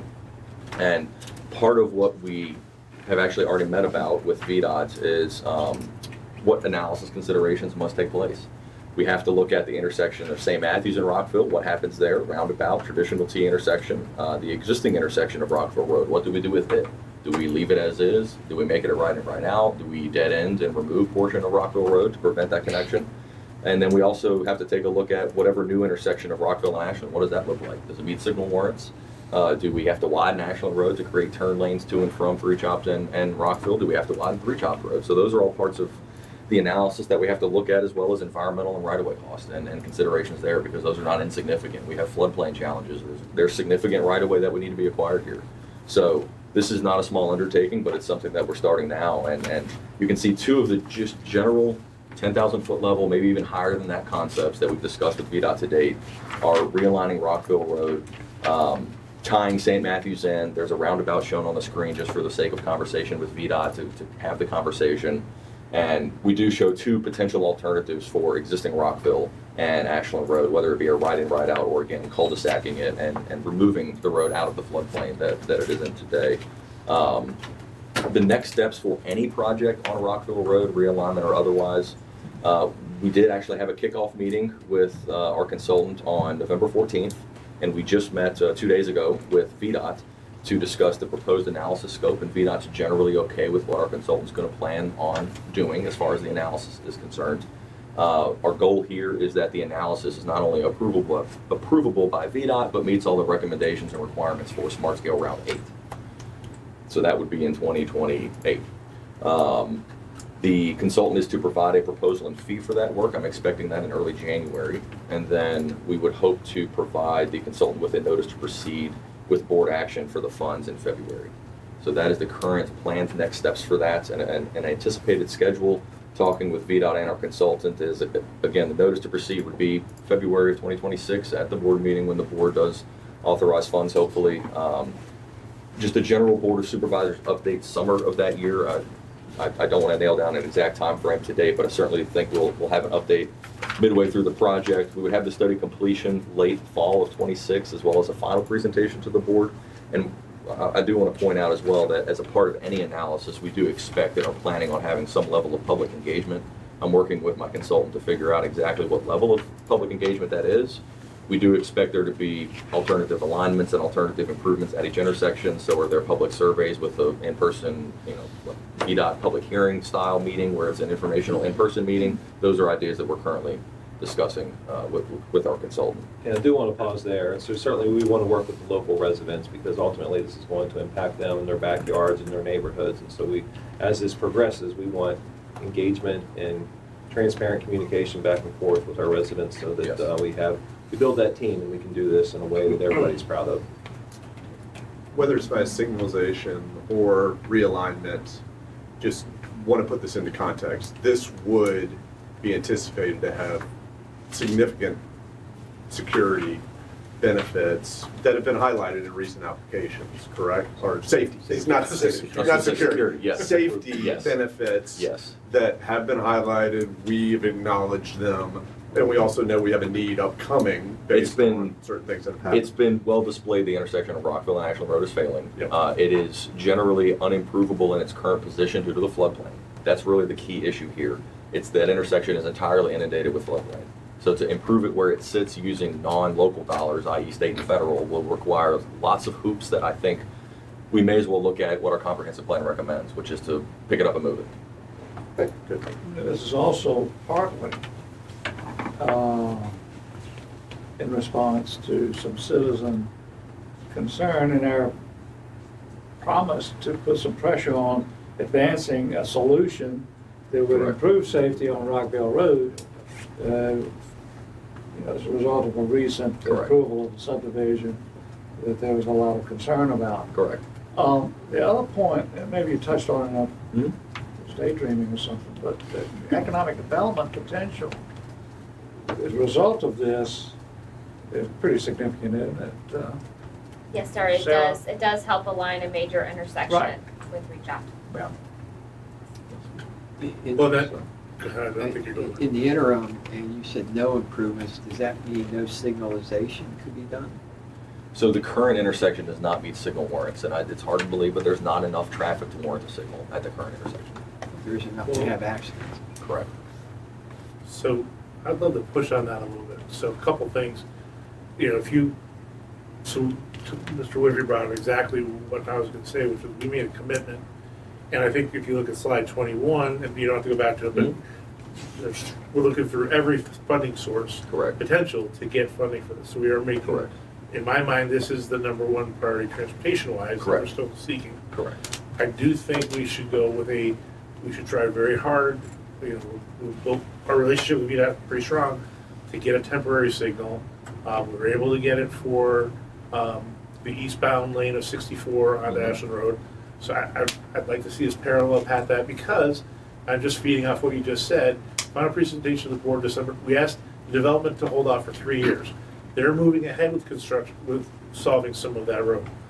If you go final presentation to board 2026, then we wait for funding, and you said 28 funding source. The plan right now is Smart Scale finishes the funding, and that funding would be awarded June of 29.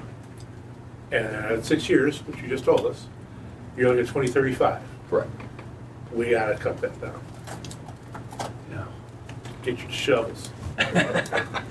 We already did a estimate We have a back of the envelope. We have a back of the Very envelope back of the estimate. envelope. I mean, It's just about could- 30 million. It's 30 million. For the realignment. For the that and We have a back of the Is what- envelope for the signalization, Yeah. which is back of the envelope approximately $1 million. Okay. Yes. Oh my God. The wrong business, man. But we can certainly use our resources to see what it would take and, you know, whether that's a locally administered project or whatever that might be, we can certainly follow that path. Because you're not making, once the DDI construction starts, you're not making a left out of there, ever. At least I don't know. It's already a challenge. I know, yeah. Thank you, Mr. Spinner, for highlighting that. God, it's a big deal. So the last part of what we're looking at in the future is an opportunity that's in front of us with GRTC and a tool they have called Link, which is a free Uber-style ride service, if you will, to riders. Riders can use Link to connect to the main line, whether it be at Aldi or mainline bus service on Route 6, if that does exist. The program would require a grant through the federal government. GRTC would facilitate this grant on behalf of the county. The initial study that was presented to some staff and a couple of board members was to establish a zone just in the central and eastern portion of the county, would not provide any service in the western two districts. So districts 1 and 2 are more or less left out. Service hours are Monday through Friday, 7 to 7, and it would require that a trip be booked 24 hours in advance using their app. There is the possibility that on-demand service could be available. However, it's not likely just due to the size of the county and the few vehicles that we would have available to us. And it was requested, however, that GRTC consider the entire county as a zone, and that study was done as well. The service hours would remain the same. Requires, again, the trip be booked 24 hours in advance, and the projected ridership is a rather large range, 9,000 to 20,000 riders per year. That is GRTC's figures. 2 to 4 vehicles needed to facilitate this need, and the approximate year one cost, total cost, not county cost, but total cost would be $545,000, and the cost is broken down here. I do want to discuss the financials here in just a few slides, but to facilitate the funding is through 2 grants. The Merit Grant is a 1-year grant to establish a proof of concept program, if you will, funds it for one entire fiscal year. It would be a split of 80-20 federal local dollars. And then the TRIP grant would be a 5-year grant to maintain the service. So year 2 of the service, year 1 of the grant would be an 80-20 split as well. And then it weans you off, if you will, down in year 6 of the program would be a 10-90 federal local split. And then the beyond the grant window, so year 7 and beyond, is 100% borne by the county. And we did project out a 20-year cost scenario, assuming a 5% growth in costs, which is in line with what GRTC assumes in their financial modeling.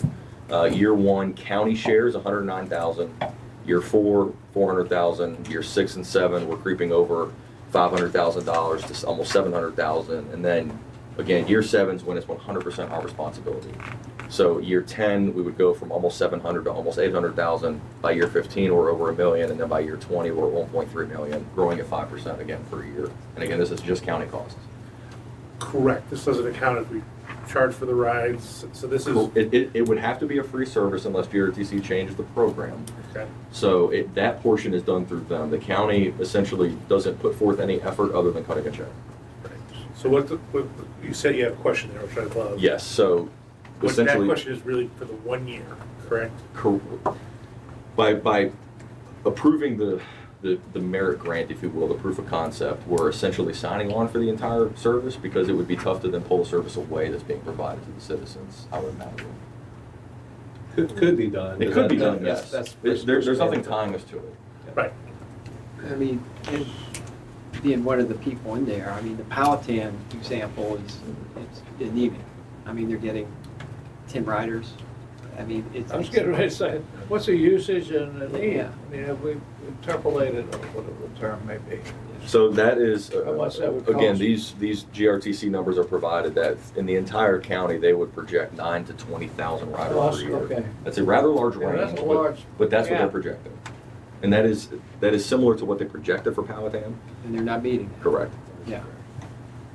Yeah, What I just have a problem with $700,000 a year for, I want to see us provide transportation service for folks that need it. I mean, particularly veterans who need to get to McGuire or just doctor appointments. We are Food fortunate that deserts. Goochland Cares has a wonderful service, Yeah. And for half of that, could we expand something that the quasi-private sector, the 501c3 sector is providing? Because I am paying attention, and it's brought up down at the RRTPO that Mhm. these micro, Mechanicsville even, they, and I'm working from memory, so don't etch this in stone, one user is accounting for something like 40% of their activity, one person. And he's a frequent flyer, Right. if you will. Right. And that's great, but almost, and my question during the conversation, and Neil, you helped out, you said it's $100 for an Uber, if you can find one, Yeah. to get from point A to point, western part of the county to the courthouse. No, You- it's a center. Centerville, okay, thank you. That's Sure. why No, I that's referenced you, yeah. because I knew you would know. I hoped you would know. I'd like to see the transportation for those who could use it. I know Jerusalem Church, their deacons are heavy transportation Mhm. providers right now, and then you mentioned Jerusalem Cares, but that $683,000 number is like, whoa, you know, that's, So this is an interesting one. This was not an issue that I ever anticipated when I got on the board. But as soon as I got on board, litter and transportation, the two things that I got calls for left and right. And in my district, it is a big deal. So much so that there's a Goochland Citizen, or Goochland Community Services Board. They came to me, had a presentation about how important it is. I worked with Jaunt, who's in the western part near Charlottesville. They do Louisa, they do 8 localities. And we really thought that there was gonna be an opportunity there.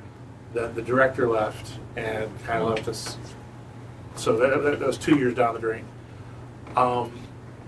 We do have a need.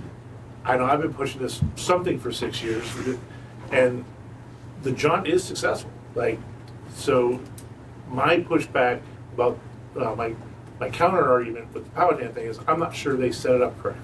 I don't think they had a you and me sitting in the room saying, well, they just did this little area, this and that, but I think we're driving it to where I would love to see. I don't want to rope us into something that doesn't work, that's not going to benefit everybody, but if we can test something and the federal government and some of that taxpayer money that we've already paid comes back to Goochland to try this for a year, I sure as heck would like to give it a shot. I agree. It's just the 10-year all-in, you know. Given the long-term numbers that we're talking about, if we do see anemic usage, I feel like Mr. Goyen has mentioned several options that we can find a better use of funds to support, to beef up Goochland Cares, to beef up other organizations. But I see your point, and then I was also going to ask you, Mr. Spinelli, this seems like the regional cooperation thing you were talking about before. I don't like, I mean, to cherry pick where we participate and where we don't can have side effects. Yeah. We paid for GRTC to do the study There to we get go. us to this point. Yeah. So Not us, like, we didn't strike the check, but our money from CBTA regional funds went towards it. yeah. I'd also be interested in the trend line of the need. Is this a growing need or is this a diminishing need in the county? That is not directly discussed in their analysis, in GRTC's analysis. They have set this up very similar to the Powhatan zone, and Powhatan is the zone. So their entire county border is their zone. So really they use that model and the financial modeling and the ridership modeling directly out of Powhatan's assumptions. So board members, a potential next step could be for us. Hold on, I got- One more point before you, I'm sorry. This is just to apply for the grant, we don't have to accept it. What's involved Correct, in we- The next step from the last The next meeting step was- is the application. Yes, are we, so we don't even know, we don't have anything to turn down yet. Yeah. Like, I was always told, don't get the job before you start renegotiating the job. That's a good philosophy. I may have missed it, but what went into the projected county costs? So that is the split based off the grants themselves. So the merit grant is a one-year proof of concept, 80-20 split federal local. The TRIP grant is funding years 2 through 6. That's an additional grant we would have to apply for. It's a Okay, 5-year so total that grant. doesn't go into added county services or anything in that nature? Correct. And that grant, again, it weans you off from an 80-20 down to a 10-90 split. And then year 7 beyond, again, is 100% fully funded by the locality. So we would, if it comes to that, we would have to understand the mechanism in which that's being funded.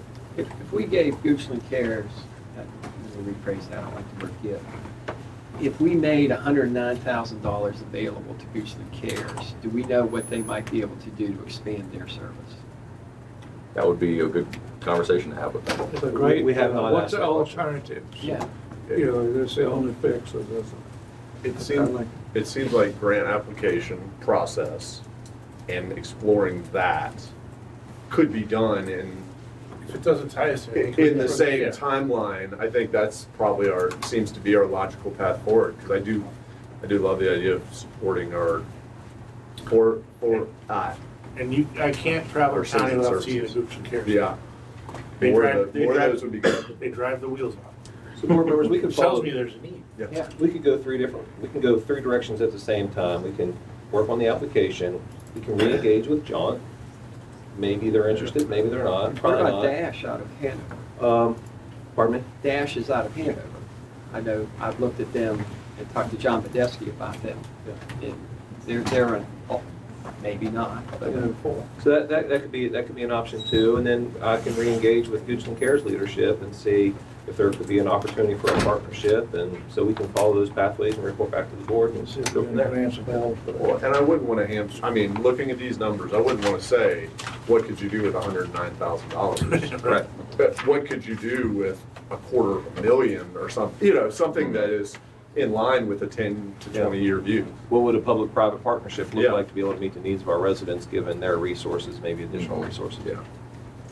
just open up an Uber franchise out here. I was just thinking, I see a huge business opportunity. That's Like, why, I you mean, have- somebody knew that they were. You have the grocery delivery now, DoorDash. and then, I mean, you can combine the grocery delivery with a Uber.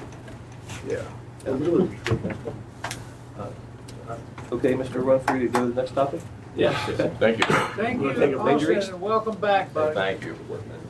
Do you want to take 5 minutes? Want to take 5 minutes? I'm asking. Wait, no, do you, it I means think- you want to. Just go if you need to go. All right, let's roll on. I just want to socialize. Thank you. I just wanted to socialize. So board members, Major East is passing some information out to you. We do have the sheriff here as well, and wanted to provide some visibility on a topic. It certainly has implications from a public safety standpoint. As we know, our sheriff's department manages our E911, our communications network, and they hold the FCC license associated with that. And so we wanted to talk about some needs moving forward and just get this out in the conversation for today. So feel free to click through. All right. Good afternoon, Board.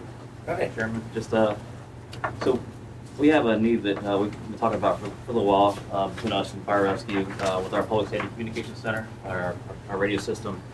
We're looking at potentially adding a new tower site in the northeastern portion of the county. So I'll give you guys a map, just kind of show you what we currently have in the county right now. So the system we have now went live in 2017. So the new system that was put in back then. It's a 800 megahertz, 700 megahertz split system. It's a conventional radio system, which is kind of, by today's standards, kind of becoming a dinosaur already, frankly. But we have currently 5 tower sites in the county. As you can see on the map up there, Haydensville and Fife are in the western part. We have the Robinson Tower up by Sumter High School. The Fire Training Center has a tower, which is right over in the courthouse. And then our eastern tower is at Creekmore, which is down on Route 6 behind Richmond Country Club. The green dot you see on the map is up at the rest area in Nobleville, and that is not a tower. That has no send or receive antennas on it. That is a microwave dish site. So that completes the loop of our transmissions. So you can see where the yellow circle up on the map is. That is our area of need for a tower site. Kind of a dead zone or something? Presently, it works presently, but we do have some challenges up in that area. So the reason why what we identify that area, we know that's our growth area in the county. got a lot of stuff coming to that part of the county. So speaking with our partners with Radio Communications of Virginia, they manage our sites for us and our radio system. Our handheld radios that we carry on our belts generally have a range of about 6 to 10 air miles. 6 or 10 air miles is the most we can get with these things. And that can really depend on topography, the weather conditions, building density. So if we're inside a building, if it's got really thick walls, you may go penetrate the walls, how far from the towers you are, those type of things. And the way they measure that for us is a handheld radio with a shorter mic on it, which kind of made a diminisher signal as well. So we need to have 6 to 10 air miles between this handheld radio to a tower site to effectively communicate back to dispatch. Our growth area is northeast sector, and we're looking at adding that additional transmitter receive site in that area to help aid in building penetration as we continue to grow in that area. The Amazon site is a large enough facility that requires a repeater system inside the building, so we should be okay inside that building. But other buildings that are being constructed don't necessarily require those repeater systems. One major issue we have in the eastern part of the county is, which happened to us this year back in the summertime, is the Creekmore Tower site, the one you can see in the southeast section on your map. That actually went down. So we lost power to the site, the generator ran for a while, the generator went down, and then we lost battery. So we had the worst case scenario happen. That tower went down, we lost all communications in the eastern part of the county. So our guys and gals couldn't talk back to dispatch from our handheld radios. Could they use the vehicle radio? In general, they can. So the mobile radios have a lot more wattage they put out, so they can actually reach out and touch a little better, so they can actually hit the tower sites. So just for just so you can kind of understand what we're looking at here, we talked about the 6 to 10 air miles is the range, effective range of our radio. So I did some measurements. So the northeastern portion of our county up at 7-Eleven, which is on Track Road near Ashland Road, it's roughly 7.3 air miles from that location down to Creekmore Tower. So we're within that range, so we have no problems communicating as long as that tower is functional. If that tower were to go down, the 7-Eleven to the Fire Training Center tower is 13.2 miles, air miles. So we kind of fall out of that range in that area.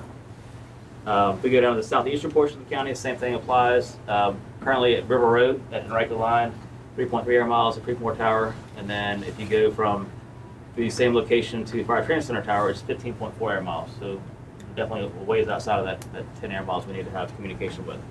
And I threw the next one there just so we have an idea of one of our larger projects. At the Amazon site, it's currently 6.1 air miles at Creekmore Tower and 11 miles to the Fire Training Center tower.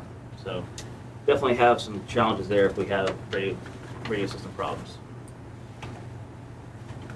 So like I said earlier, our system now went in 2017, so we're actually looking forward to trying to improve our radio system in the future. We are kind of on an island when it comes to communication with our partners around us, with the other jurisdictions. We have what's called a conventional radio system, and they have a trunking radio system. So trunking allows you to have more channels, allows you to have more interoperability with other jurisdictions. So we can't make a patch from our radios to Flavanna or Louisa, but they can patch to us. So we kind of lose that connectivity. So if Eddie needs to send his guys to Louisa County, we have to be on the radio and call Louisa, and they can make a patch on their channels, but we can't patch in the county for them. So trunking will help us get rid of that problem. Also gives more opportunities for the future to communicate better with other jurisdictions over the 800 megahertz system. So adding this additional tower site will not, it's not only going to fix the problem with not having the tower to communicate with, it'll also look forward to the future, because we're going to need more sites that can do the trunking in the future, just because we need the push talk paths. So it helps build the backbone, allows Yes. us to operate in a crisis situation with our regional partners and still that continued regional cooperation. Yeah, so we're not adding it now and then having to reevaluate down the road. So this will go towards a new system as well. And as you all know, the radio system supports not only the sheriff's office, but fire rescue and animal protection. So all three of us use the system every single day we're out on the streets. So we're looking at a proposed time frame of probably FY28 roughly, and the estimated cost is $4.245 million is what I'm getting. That's probably a little bit of a high estimate, but that's with prices on technology these days going up, and that would also include land acquisition as well. Just trying to figure out the best location for it. We'll have to get a study done with radio communications and then decide where the best location would be. We're thinking the Ashland Road corridor is the best area, but that would be for the experts to figure out for us.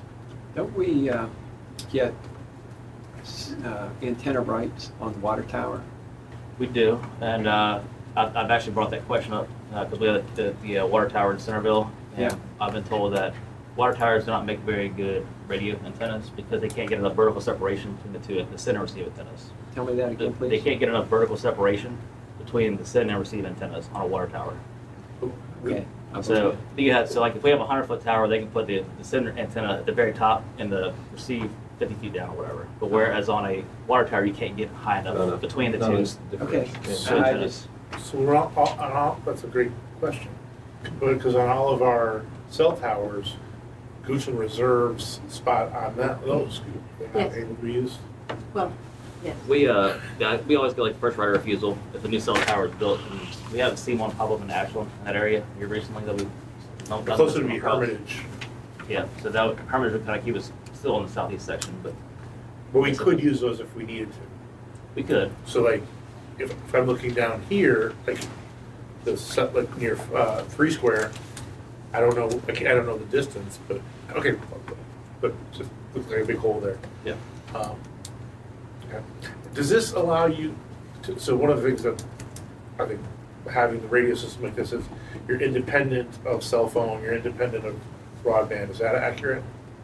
They operate on different spectrums, but I think the way we've done it, and I wasn't part of the original plan when they built the system here, but it's just, I think it's probably better for us to own our own equipment, own our own towers. That's what I'm saying. Yes, Yeah. versus relying upon a cellular. But moving company from or- a tower, so that is correct. Cell phones go down, internet goes down, you still have communications. Mhm.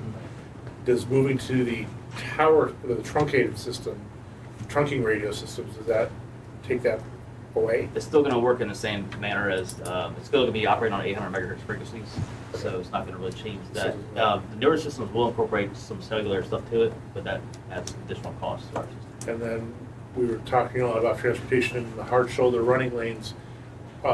In that project, Chief Ferguson and I were working with VDOT to be able to tie into their system with our radios. We weren't able to do it for some reason. Would this help solve that problem? That's exactly right. The situation there is we don't have the infrastructure that's far enough out of the county to make this connection. So if we were to be, join the Capital Region radio network, have a radio system with trunking capability, not only do we shore up our system within our county boundaries, but we have access to those towers that are outside of the jurisdiction that could meet that need all the way to Clinton Heights. So I hear join, most memberships aren't free. Is that included, would that be included as be joining that network? So with this, the current tower would not, but us looking forward, our discussions have been internally that we would like to get on the Richmond radio system. Hanover, Enrico, Richmond, Ashland, Sheffield are all on one system together. They're all Is that intertwined. we just don't want to hit the board with the. It was the very cost element? This is Very the first step expensive, in yes. a Okay. multi-step process with a long-term outlook. I'm learning this gig. Yeah, we're looking. I learned how y'all do it. Well, you put the tower up, now you gotta join. Yeah, I think if our future plans, if we were to get into a trunking system where we could connect to Henrico, if our guys are in pursuit with a bad guy Yeah. going in Henrico, we can just switch a channel on our radio and talk to Henrico police directly versus now we're relying on that connectivity back to our county to make that happen. So But we have to join something to do that. not necessarily. We want, I mean, ideally, we'd be on their system, but once we're trunking, then we have more options for that communication path. Okay, so you don't have to join the. But is it a membership, would it be a necessarily, but- card-carrying member, like would there be initiation fees and dues and those kind of things? Handshake. Quite possible, I don't know, I'd have to figure out. We'd have to research that. I'm just saying, if we're gonna do it, we might as well get the maximum potential, if we're gonna spend the money, get the maximum benefit out of it. So We're it wasn't- looking at the park and ride. I don't know what land acquisition, I don't know what footprint you need for the tower. Is there any way that we can minimize, maybe, I'll make up a number, 5 parking spaces in that park and ride and put a tower up there and at least absolve ourselves of land acquisition? It's gonna require, I'm not sure what the guy wires need for a radio tower. It's gonna require a fair amount of property. And then we have to build a building for all the equipment and the generator. It might be there, but that's a good point, because where it's going, there's a significant amount of open land. I just, land acquisition was one of the points that you mentioned. And if we're gonna put a park and ride there, I don't know, I asked the question. That's a great idea. Yeah, so there's been a conversation that we've had about it. We haven't really decided on a location yet. So we get- So Did you from write a that down? safety I had it standpoint, written. 12, the sophistication of Thank you. threats and risks it's increasing, and so we need to keep on top of it, and we need to be really advanced in our technology and all that stuff to keep up not only with our neighboring entity, communities, but with the need, the crime and stuff. Yeah, I think this, Sophistication of everything we need to keep up with. well, I think we are in a metropolitan region. Right. And there are people who come into Goochland and out of Goochland. We have passersby frequently, every day, every minute, every second. So ultimately, it's part of our position in the region. I And think, how we need to have the resources to continue to make sure that our team has what they need when there are issues that impact us and our neighbors. Hey, Tom, if you don't mind me, just adding one thing, just Yeah. for the scope of how serious the situation is. If the Freeport Tower went down, if any of the fire guys were in a structure fire, and they had a firefighter down Mayday, or we had a deputy out there in an officer-involved shooting, and the shootout with somebody, their handhelds would not get back to dispatch. And nobody would hear the firefighter inside of a burning house, in a Mayday, or our deputies would not have been able to contact dispatch to get help. That's what kind of crisis we're sort of dealing with. The microwave link is the weakest link in the radio system from the shoots from Freeport Tower to the rest area. And it's our prime economic development area of the county. And so we need to shore that up. But you need to own there on the tower. Right. You want to own all your public safety infrastructure. Powhatan's in a situation right now where they've lost a private tower that they had public safety infrastructure with. And they're scrambling to try to find a tower in their eastern part of the county right now. So I appreciate that fiscal year 2028 is one budget cycle away, but to me, it's not one budget cycle away, it's 18 months away. When we're using the term emergency communications in 18 months, that's unacceptable in my mind. Where could this needs to be tomorrow, in my opinion, and how can we go about addressing this as soon as possible? Just because it's not what I'm hearing is there's no threat of redundancy. What I'm hearing is it's a cog in something that needs to be built over the long run anyway.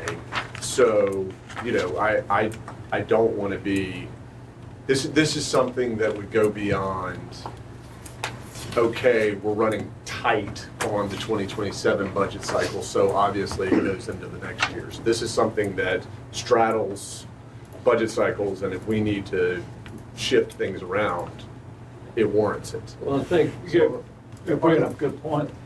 I mean, we talked thus far about what the needs are and the costs. We've got to figure out how we're gonna write the checks. How we're gonna pay for this. Yeah, oh yeah. And that's gonna be part of what we've got. That's something we'll talk about later on today. Yeah. Go ahead. Are there deployable, like emergency deployable tower apparatuses that? We do have one that we have in the county. It's a 100-foot radio tower, and it's portable. But that is it's a temporary setup, and to bring it to the loop, it's not going to reach the same as the towers we have already in place. It does work for mutual aid situations, and we can use it if we need it in an emergency Okay. situation, but it's not ideal to have that. So when Let's Creekmore was just- done, you saying? Creekmore we're done. Playing with it, like, when a tower goes down, the two of them, kind of be able to close that gap So- potentially. So if we had, are you saying if we had a new site in Ashland? And No, Creekmore? well, I'm not bringing this up in I'm just saying in general, if we had a tower go down, do we need, I guess I'm asking, do we need another mobile deployment? Gotcha. There's a radio cache in Lunenburg County that UM has that is meant for things like that. There's about regions across the state. And so we've actually had their radio cache here, and they set their towers up in previous years as an exercise until we ever passed. So in addition to what we have in Goochland, which it's great we have that, not every county would have that resource that we've had all these years, but there's also a state radio cache that's available through the Virginia Department of Emergency Management. With the request, Lunenburg County will come. I probably should have started there. I'm not a radio expert. There's a lot more to it when you put that mobile antenna up to make a repeater to get it to work with our systems. There's a lot more to it than just throwing it up in the air and having it talk. So I do want to, the Creekmore situation brings up a point though, that I discussed with Elizabeth earlier, is repair, maintenance, and inspection program. Do we have that in place for every single one of these devices so that we're, maintenance CapEx is unquestionable? You know, it's like we know before a breakdown happens. We're having those conversations now. Okay. As I'm pulling apart the budget and asking questions of all the department heads, like, what's this money go towards, and are we doing this? That's what I'm learning. And Josh and I had a conversation, Scott and I talked yesterday about maintenance contracts for our towers and how we can have a regular look and see if our beacons are flashing the right way, if our electrical connections are like, so we're having those conversations now. We don't have a maintenance contract for our towers now. Okay. That's one of the things that we're exploring. Yeah. And that was a perfect storm of events that day, so we got through it. But the rest area is not our tower, that's a state-owned tower. So that was not also, do we put antennas on that tower, but that would not be our tower. It would be, it's all state property, so that'd be a different conversation. But yes, a lot of concerns there, and I do agree with it. Sooner the better, Yeah. but when I got the price tag on it, I kind of had sticker shock myself, so we'll So this benefits fire and rescue as well, Animal protection. and animal protection. So, thank you, Mike. Appreciate it. Well done. Good job. Well done.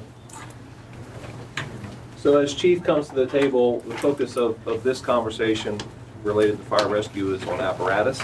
We talked about fire stations a little bit in September, and we'll spend some time talking about fire stations some at the end, but wanted to dig in a little bit on apparatus, talk a little bit about where we are right now with the condition of our fleet, situation that happened on 288 with one of our engines that is now not able to be used, that's creating some challenges for us. We do have some opportunities, maybe spend some dollars now to save some dollars later. Wanted to talk a little bit about the ecosystem right now when it comes to apparatus and some potential opportunities for us to make some decisions. Wanted to get your feedback along the way. So, Chief, feel free to click through that button. We'll get you to the next slide. So Dr. Rayleigh, thank you for that introduction, as well as the board for the opportunity to talk to you a little bit about the condition of their fleet. And while we're going to mention our ambulances, we're going to talk primarily about the fire apparatus, and try to make this as quick as we can. Looking at the fire rescue fleet, we have the potential to have 8 engines in service. 6 of those engines are primary, 1 for every fire station. Sandy Hook doesn't have a fire engine currently, only an ambulance. And from the standpoint of the situation that Dr. Rayleigh referenced on 288 on November the 8th, we had an engine that was hit by a drunk driver that was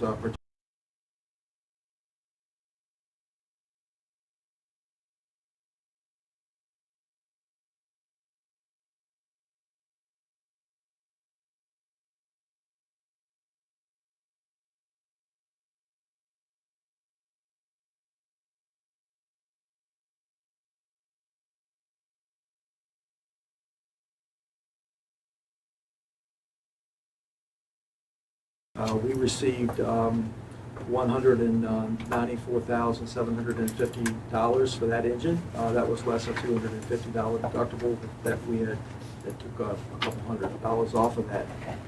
Unfortunately, the cost of a new fire engine is $1.2 million today, and so we came up, we're coming up very short on that. Looking at the fleet from the standpoint of the age of the engines range, we use our engines for a long time here in the county. We have a 2001 engine that's running first out at Mannequin right now. It's a 2001 Spartan Smeal. That is one of our 2 reserve engines, and it is first out at Mannequin getting that workload that engine 611 was getting prior to the crash. We have another reserve engine. It's one of our 2007 Pierce. It's actually and we're hoping to get it back by hopefully February, or hopefully a little bit sooner than that, based on as long as it takes for these vehicles to stay in the shop. So right now we're down to no reserve engines. I want to tell you that our situation is not unique necessarily.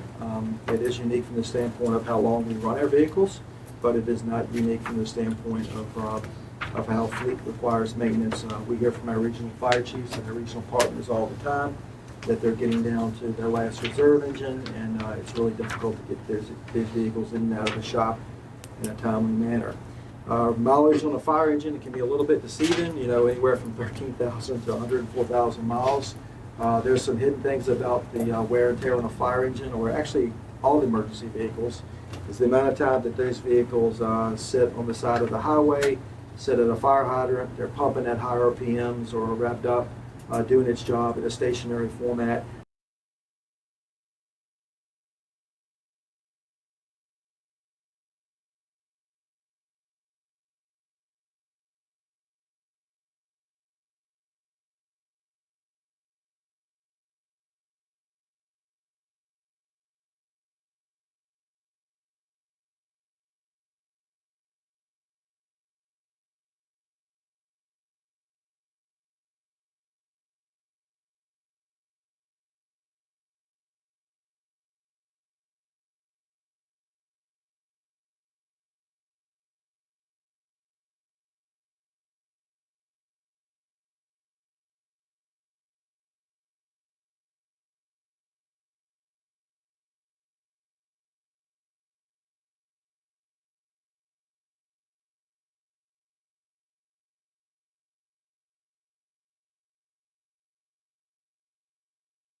So tankers, we have 6 tankers today.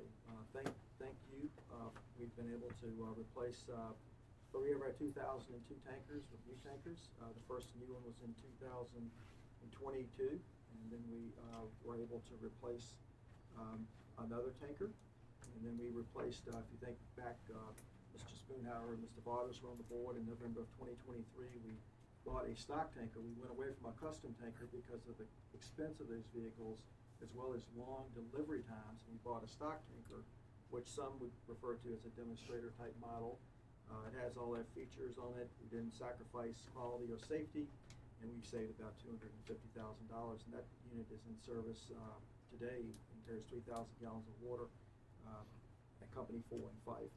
And the tanker mileages range anywhere from 2,600 to 36,000 miles. But we do have 3 tankers that are still those 2002 models. They carry 2,100 gallons, and they're single axle tankers. So probably be hard to find a manufacturer that would put that much weight on a vehicle if you were to order it today. I don't think they would, honestly.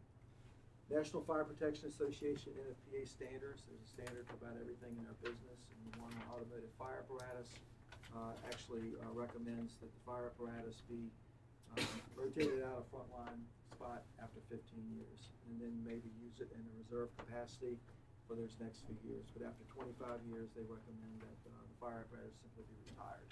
Not all organizations can live true to that. We can't either, but we do our very best, and it seems like our insurance company has bought into this logic from the standpoint of changing their insurance values on their vehicles when they reach 15 years. The industry standards is kind of hard to push back on that, but we are looking at insurance as well.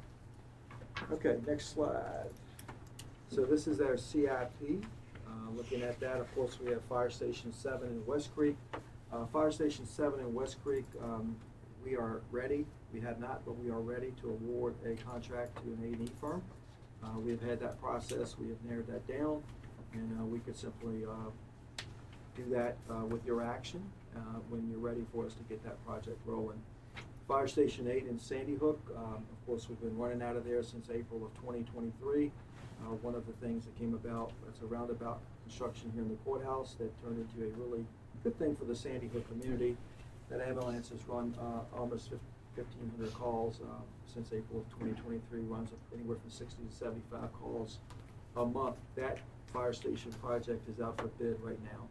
And we have pre-qualified contractors that just met there last week.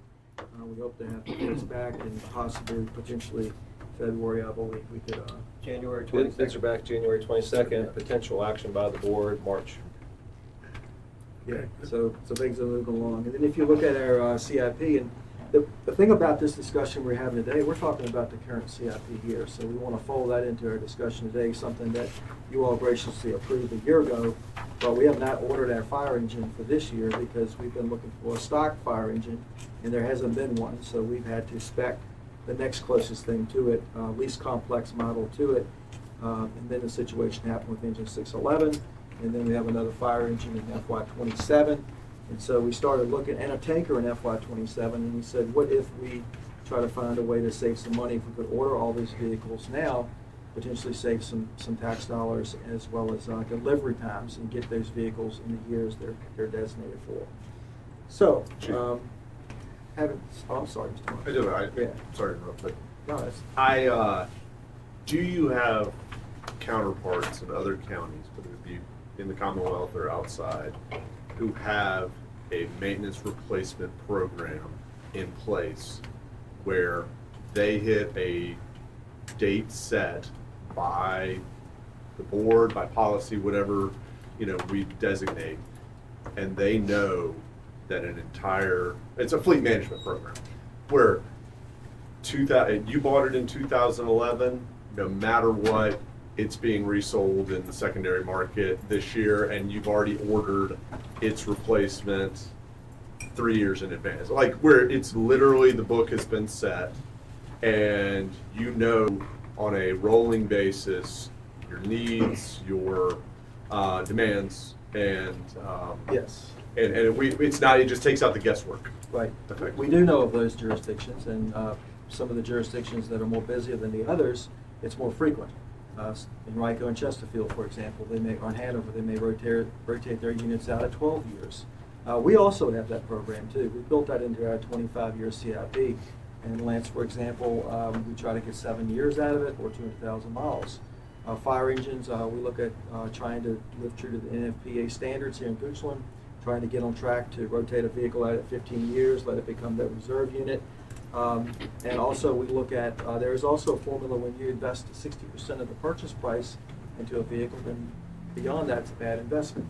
However, that's changed a little bit because since the pandemic, the long delayed delivery times that we'll talk about here, most departments are hanging on to their fire engines a lot longer than they used to because of fear of not being able to get one soon enough. Engine 611 happened to us.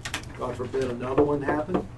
Then you'd be down 2. You would really be in a jam. But we do have a program, and yes, there are other jurisdictions that we can benchmark against of our size that have one also. So let's talk about the fire apparatus and the ambulance apparatus industry. The climate, things got really off track during the pandemic. Y'all know the story about that. I won't go into it about supply versus demand, but that has set off a very major issue in that industry. And so it takes anywhere from 2 to 4 years, 24 to 48 months to receive a fire engine from the time you order it. We have 2 ambulances on order. Chief Watkins, I think it's 2 years on those. We also have 2 fire engines on order. That one of those fire engines has been on order since April of 2023. And so the industry is starting to catch up, but it is not fully caught up yet. So when you look at that, this was all set off in the COVID situation. So take a look at diesel emission standards that are put out by the federal government that impact the motors in these vehicles. It keeps adding systems to those. It keeps running up the cost of it. It messes up the supply of these motors and so forth. So in 2021, when you look at you could buy a fire engine for $750,000. That same fire engine is $1.2 million today because of inflation. It's about 12% a year for inflation, as well as these diesel fuel emission standards just keep ramping up. And every 2 or 3 years, you can get another set of those that impact your cost. The same engine, right, Chief? It is. Same engine, same motor. platform, same owners, so same features. Right. If we make the order in 2026 and it's not delivered till 2029, do we get 2029 pricing? We can buy ahead. That's We're one of the gonna- things we want to talk about. We're going to okay. get it. There We're we going to go. get it before then. We Yeah. can't wait to 2029 April. We'll tell you what we can Okay. do.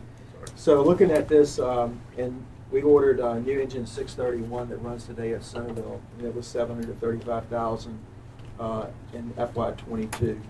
And that same engine, we ordered an exact custom engine just like it in FY24. You see the price where it jumped up to 1.1 million. And so we looked at that and we said, this is just not sustainable. We learned about the stock engines. We realized that benchmarking with other jurisdictions, people are going to try to buy these stock engines to get the price down. So we ordered an engine in FY25 and we got the price down to under $1 million. So both of these two engines are still on order and they have not arrived yet. They will not be here until the summer of next year. One of them actually was FY27, but it got moved up, thank goodness. Like I say, the factors are catching up a little bit. Chief, Yes, Go ahead. I'm listening. I was just gonna say, what are we giving up stock versus custom? Well, Mr. Winfrey, when we were ordering fire engines a while ago, I think from our standpoint, the brand of fire engines that we purchase are Pierce fire engines. It guarantees us quality and the safety standards. And I hate to tell you that we've tested some of those safety standards before, and we credit the supplemental straight airbags in a fire engine in 2007 of saving the firefighter's life on Fairground Road when they rolled it. So the Pierce, from our standpoint, the Pierce fire engine brand is non-negotiable. It actually brings forward all the quality. So many of those options that we would have put on a fire engine in 2007 are standard options in 2025. We're So- good. Yes, sir. And even a stock engine, we're able to add, we catch it far enough before it goes into production. We can add a few things to it. They're limited things, but there are things we can add to it. Truly custom to everything is a Right. 48-month lead time. What we're looking at is, there are no true stocks out there anymore just because there's such demand. So we're looking at an intermediary way of getting there with narrowing down some of those features and specifications, truly to what we need with no sacrifices, but not waiting 48 months. Yeah, we just can't, custom fire engine is out of our price league also. However, we couldn't wait for it. It just wouldn't be practical to wait for it. Right. I seem to recall, this isn't you stroke the check when it's delivered either. That's right. So talk to us a little bit about when. So we can talk a little bit, next slide, about prepaid discounts and what we could put down on a purchase so that we could get those cost savings. And thank you, I won't forget that, I'll get right to it. Okay. Looking at the current slide, we're telling you today that a fire engine like we feel like we need for Richland County is 1.2 million. If we buy one of those fire engines, which we have approval to order any day in the current year, we're going to have to buy another one next year. And then we've got engine 611 that we hadn't counted on that was declared a total loss by the insurance company. So we're thinking, we're not going to buy a custom tanker again, so I can't represent the same degree of savings that I could in 2023 when I told you that we would save $250,000. But what I will tell you is, if we can order that tanker now for next year and get in line, we'll get it next year when it's supposed to be due. And we'll be able to get in under the 2027 diesel emissions that are going to drive the price of that vehicle up by about $60,000. It's not just cost. We don't like all those diesel emissions because some of those things will shut our motors down when we're in the middle of an emergency and things like that. Government vehicles, military vehicles, Mr. Christie's shaking his head. He's very familiar with that. So we'd like to get a motor for that tanker that's less complicated than what that motor will be in 2027. And so when you look at that, this is just our fire apparatus vendor, as well as our own experience here in Goochland from buying year after year. It's about a 12% inflation a year for these vehicles. And you can see how those costs just continue to climb. We bought a ladder truck for an engine that's costing now. Now, I want to thank you for that because you don't see any ladder trucks in this presentation. We have two brand new, thank God is right, we have two brand new ladder trucks, one at Mannequin and we have one at Goochland Courthouse. Our only challenge with ladder trucks is if one of those goes in the shop and we don't have a reserve ladder truck. But we'll fix that over time, but that's not today's discussion. So when you look at what we're recommending for consideration is, Mr. Spoonhauer, we could pay about roughly $900,000 down per engine, and then we pay the cost of the tanker to get the savings that we have here. We're recommending consideration for option one, where we would buy 3 engines. Buy the engine in FY26 that we already have approval for, buy the engine in FY27 that we're going to buy, replace engine 611 that came up unexpectedly, as well as the tankers, grab a stock tanker so we don't have to worry about this diesel fuel emissions being added in FY '27. So when you look at that, basically, you've got your cost here, and that total amount is 4.2 million. And it will save us almost $800,000 if we could just get those units on order this year. And it would be Three engines and one tanker. Yes, sir. Pieces of equipment. This year's, next year's replacement of the truck we got total, and the tanker next year. I don't think you're sliding right now. Because shouldn't the 26th and 27th, we're in 26, so that should already be included. So 26 and 27 is really 1.2 million.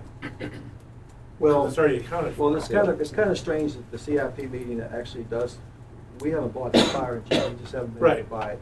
So you're right, it could be less expensive. Well, not that it's less expensive, it's that we're not outlaying, if I look at this, it looks like it's another 4.2 million. The total But it's new not. dollars is less 1.1. Right. It's Right. already been appropriated. Exactly. Yes. We could use this year's CIP money to do those prepaid discounts. It won't be enough for all the prepaid discounts we need, but we could use that 1 point. I have, I have, heck, we can jump Yeah, there, we can- we can jump there, because we have a potential scenario. So if we don't do option one, then we'll just stay the course with the present CIP. We'll buy an engine this year. We'll need to figure out what we want to do about engine 611, and then we'll buy apparatus, next year that would potentially be 12% higher if we're going to buy anyhow. So it's really only talking about this year that's already approved, next year FY '27, and that's pretty much it. And then engine 611, if you want to throw that in there as a that occurred.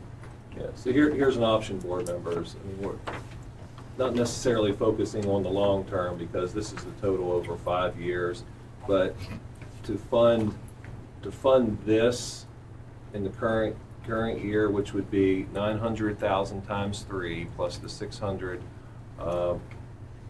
The ambulance has already been paid for, so that's included in that 3.7 figure. So what we could do is we could take the 1.12 that's already been funded, already appropriated by the board.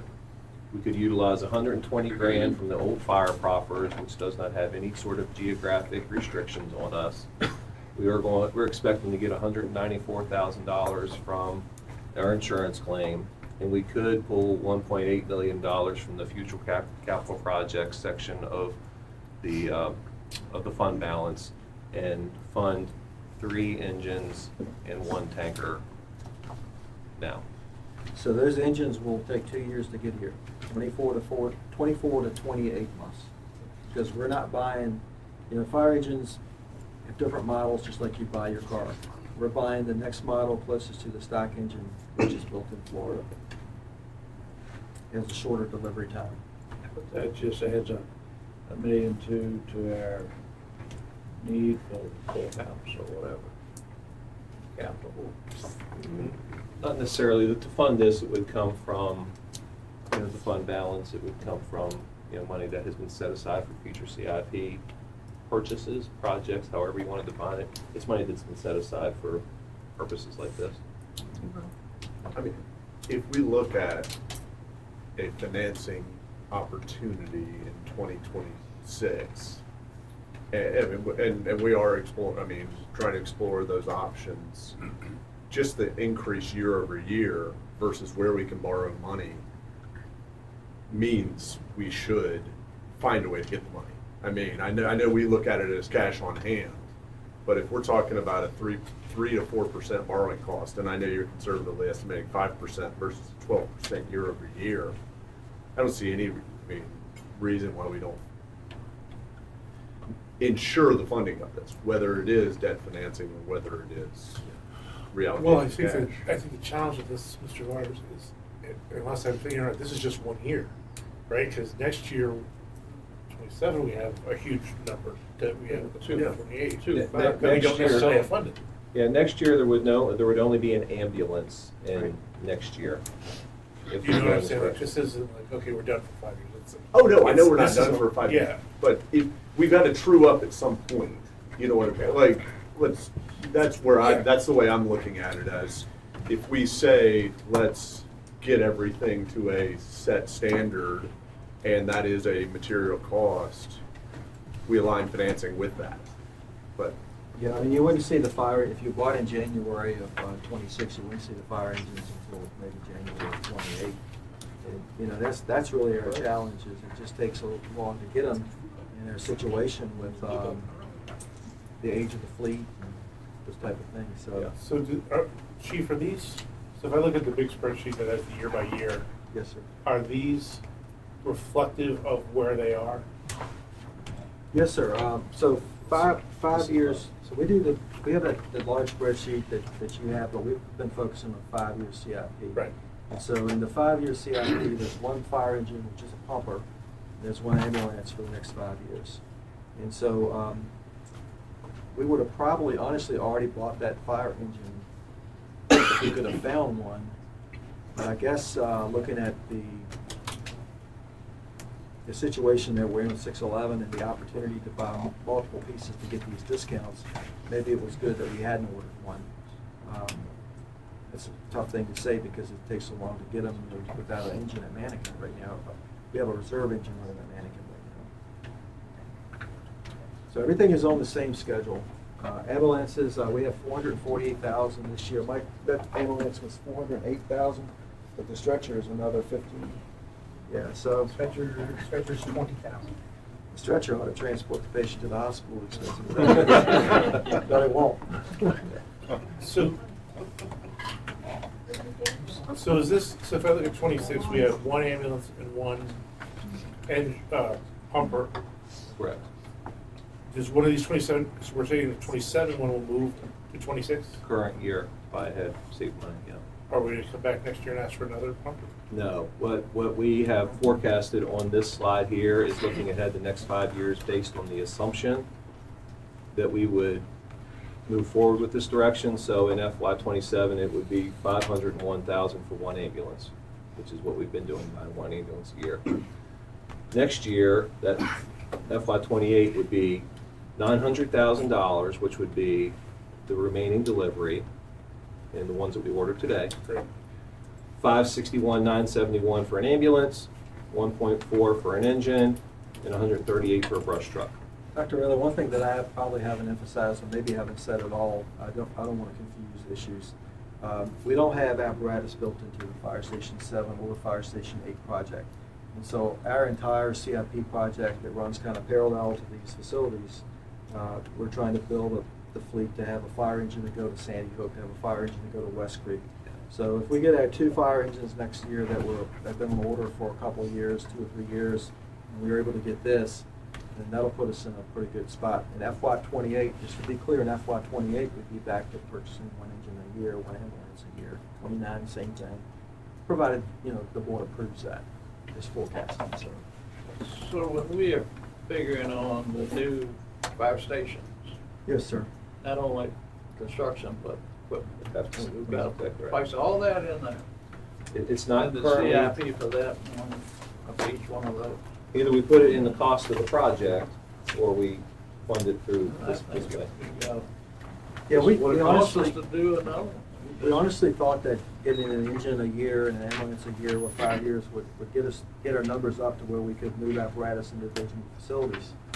Then 611's declared a total loss, and so that really impacts the whole situation, so.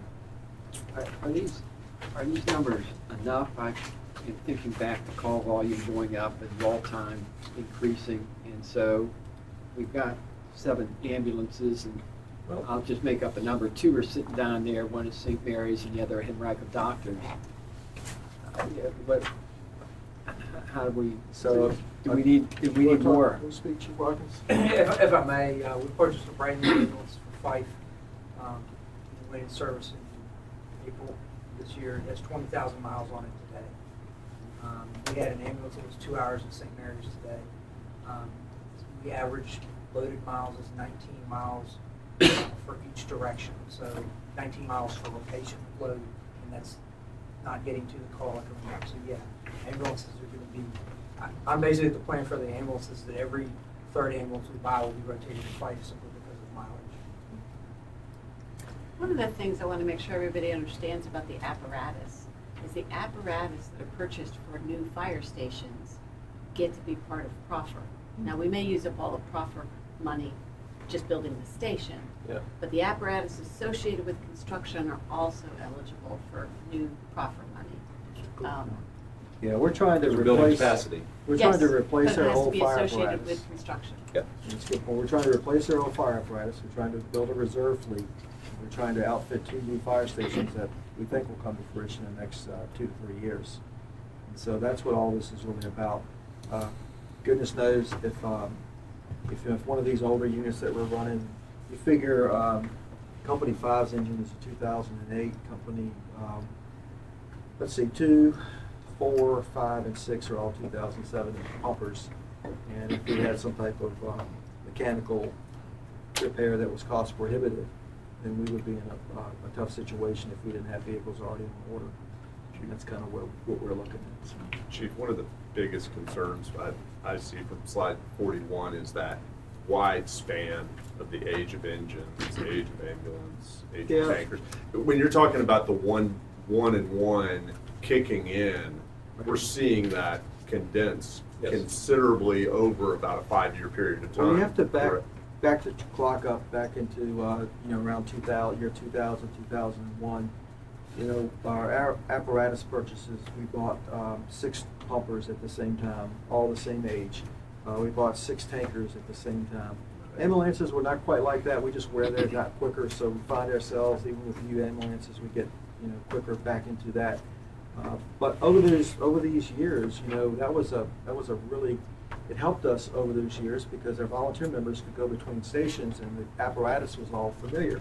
So it helped with staffing that way. But now when you fast forward 20, 25 years later, all those vehicles time out at the same time. And we're doing our best to stagger it, but because they all are so old, it's hard to stagger it because the ages are just compounding. So maybe. And I just want to, you didn't just start there. You've been doing, you realized this years and years ago. Yes, right? sir. It's about 8, 10 Yes. But so I just don't want people that are listening to go, oh, we just realized this. Yeah, No, y'all have been working on solving this for quite a while. So board members, and certainly this is a work session, no definite decisions made today. You probably need time to think through this, but what is your initial thought on the possibility of buying ahead for these 3 engines, buying the tanker on stock ahead, and saving us the inflationary costs and the EPA engine costs in the future? I absolutely think we need to. Yes. Yeah. And I'm sure you're gonna have a slide that shows us of all those years, especially the $94 million year, where we're gonna get that money from. Because right now, we don't fund our CIP. I have a proposal for FY26. So FY27, but that's the process we need to go through in the coming months, certainly. Yeah. Yeah. Because that bogey's been sitting out there ever since I kept looking at that, especially when it was 7, we're like, gosh, Chief's gonna need another 12 people per station, so that's 24 people. I know that's not in the CIP, but that's another 1.2 million per year per station. Yes, sir. And we want to follow up on that in January and talk more about the staffing elements, but yes, that's a good topic. So these are longer-term assets, and rather than trying to do it out of current cash flow, is there a way to, and you had mentioned in one stand-up conversation that there were some, I don't want to call them leasing options or something that may not give us the discount for prepay. Yeah. But managing cash flow, sometimes you don't get the discount because you don't have the cash. Yeah, I asked that question of our financial advisors in preparation for today, and their advice is that something like this does not have the long-term horizon of a building, which would be 50 or 75 years. And the premium that we would pay on such a short-term asset would not really be beneficial. Okay. The interest rates would be higher, and it may not be to our advantage, especially given the strong stewardship that this board and boards prior to us have done. And Dr. Rayleigh, along about 2015 or so, the Volunteer Association owned a lot of the assets, a lot of the vehicles. The rolling stock was titled to the Volunteer Association. those assets were transferred to the county, so the county had those assets in their ownership to go after the AAA bond ratings.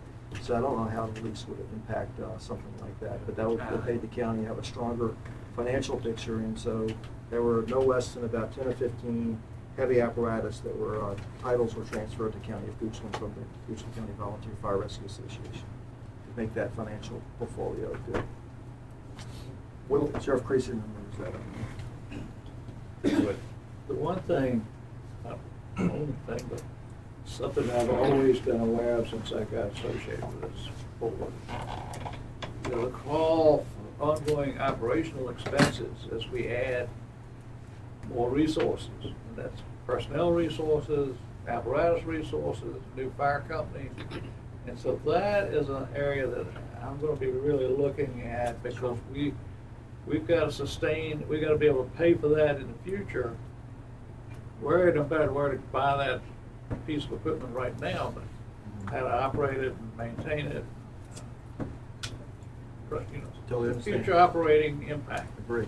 So we need to really focus on that as a board to understand what our needs are going to be as the crawl of the budget just every year increases. So board members, what we'll do is we'll ultimately, something like this, we will need your final approval on. I think the immediate one is the tanker, because if we don't do that in January, we will lose that. So we need to think about the mechanics in order to get this in front of you for your final approval based on conversations. Well, how about that replacement of that engine? Yeah, Dr. Ray, I was going to say that all three are critical. One is a purchase that we need to make this year. Two is the replacement for that engine. Right. And then the third one, if we want to buy the engine for next year, you get the better pricing. But it's delivery times that what I'm focusing on, is getting these vehicles in here as quick as possible. But they're not going to come in, even doing that, they're not going to roll in here in the same Right. year that we bought them.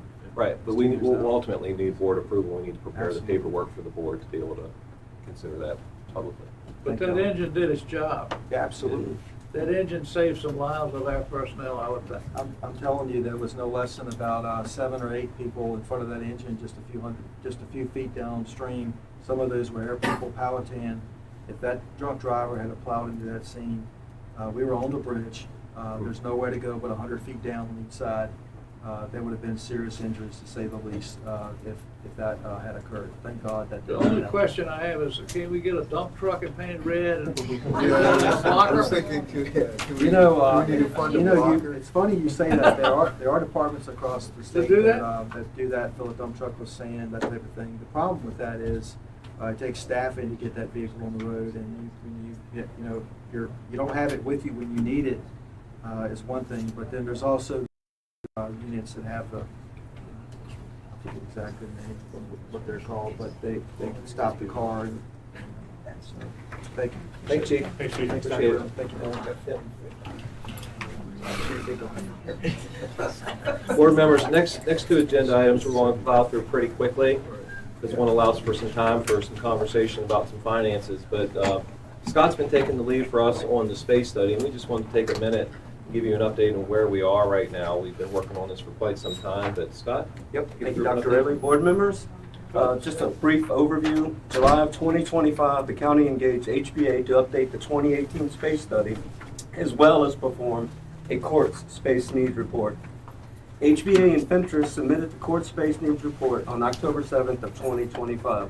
The next steps we're looking at is HBA will submit final space allocation plans for the proposed courts facility and county departments for review on December 23rd, 2025. Next step, HBA will submit a draft combined space needs report for staff review on January 7th, 2026, and we expect, or HBA will submit the final combined space needs report on January 21, 2026. So that's right around the corner. Right around the corner. It is right around And the then corner. next day the bid comes in. So, yeah, you had a report from them in October, and that was on the courthouse needs assessment. They're looking at this building, they're looking at what ifs if we do displace occupants from the current courthouse complex and into the new courthouse, what goes there. So we're trying to look down the road a little bit about how we utilize all of our facilities. Part of this too is block diagrams about scenarios where you could put this group here, you could put that group there. not specific room usage, but concepts from a higher standpoint. And so we still need to work through all of that with the architect, and we have representatives from constitutional officers here today that will be heavily involved in that work, but we're still moving ahead on this, and ultimately those recommendations would inform any sort of future decisions this board would make. We just wanted to give you a situational update. So what we are looking at is our own space needs here in this building, which, as you know, I've expressed. I mean, I think the working conditions for people are tough. It's got to affect morale and everything else. So I think it's, you know, we really need that. So I'm glad to hear we're taking all that, looking at the global aspect of things. We tried to be countywide and very Yeah. thorough, and like Dr. Rayleigh said, we will get some scenarios, block diagrams, not floor plans, but these departments could fit in this scenario. And I will mention that the new courthouse, they are also looking at the space allocation for parking, as well as the old GES. If we, depending on your decision, how we move with that, where we're gonna park all these cars, so that's taken into account also. Old GES, Dr. Bain's office, the old Commonwealth's Attorney's office in the courthouse complex, like all existing structures too, looking at it in totality. You don't have to, but there will be options presented to us, right? Yes. Okay, good. Yes. You have the option to accept already. Yeah. It better not, yeah, I'm gonna lose my mind. Thanks, Scott. Thank you. Did want to take a moment to update you on some things that we've been working on behind the scenes related to the courthouse. And so you did get a presentation, I think it was at your November board meeting, from Jim Yatzik about potential procurement options. Mr. Spooner asked a question at that time. He said, hey, if you're Dr. Rayleigh, what would you recommend to the board? And his recommendation is in line with what I think, based on the complexity and the high-profile nature of this project, that bringing our architects and engineers as well as our contractors in together on the front end so that it forms a team, rather than architects doing something in isolation and bidding those documents out to a contractor who may have their own perspective. Building that team on the front end will reduce change orders and complications on the back end. So I do believe that this procurement method certainly is in our best interest, given the complexities of this project and the current economic environment. One of the things I've talked about with you individually is the benefits of having an owner's representative who can act on our behalf, who can be boots on the ground for us, who can help us with procurement and walk through us from procurement to close out and punch orders. And so we are working behind the scenes to procure. We're just going to put it out on the market to see what an owner's representative firm would cost us and see what that potential could be. We're also exploring the potential of hiring an FTE on our staff that could do that for us as well. Pros and cons certainly, but ultimately we want to explore all those options and make sure that this is a project that we're all proud of with the quality that we want in a 100-year-old at least courthouse. But I want to let you know where we are. Probably want to take us a little bit longer to get this work started, so I've outlined just a tentative timeline. We will get those final space allocations, as Scott referenced, in January, and then from there I'd like to be able to see whether or not we want to award a contract to a contractor as our owner's rep, or have our own person do that as a member of our staff. So we need to evaluate costs and pros and cons. We may have that evaluation done by the end of April. And then if the board does choose to move forward with that direction, ultimately the board will have to adopt a resolution to say we want to move forward with the PPEA. That's the procurement method that we want to do. So potentially we could do that by the end of May in the spring, and then get out to start to do the procurement work for that firm, and maybe have those bid documents out by August. So wanted to at least lay out the potential next steps. A lot of things would have to come in line to do this, but just didn't want this project to lose any momentum as a result of some of the work that we've been doing. What? I'm sorry. There you go. I have a sense that the board likes the idea of a design bill. The only Just to give you the heads up, I mean, I think y'all can weigh in on it. If I'm wrong, am I feeling, how do y'all feel about it? The only open question I have is the unique situation of our courthouse, given the it's not wholly unique, but just it is, we do have to take it into account. The architectural history of the site Yeah. creates a unique project, and I worry about, I just want to ensure that we've got somebody who's focused on cohesiveness with the existing courthouse structure, because it is a gateway into the county, into the courthouse. It does have historical elements. Those do, for lack of a better word, those are costly concerns to make sure, but it is something we should at least have a conversation about. And I don't think design build precludes us. It does not I preclude think us. it helps that. It's actually what we build in the bid documents, like, as we're looking for a design build firm, we want to say, here is the visual that we want for this facility. We want it to fit in with this architecture. Okay. So we're going to be selecting a firm that aligns with that And we objective. don't want something to take a life of its own and go off on some tangent that we said, That's "Well, right. we wish we hadn't gone that way." Good. No, I just wanted to make sure that design build didn't create any issue with that, and it sounds like it doesn't. You are correct. Okay.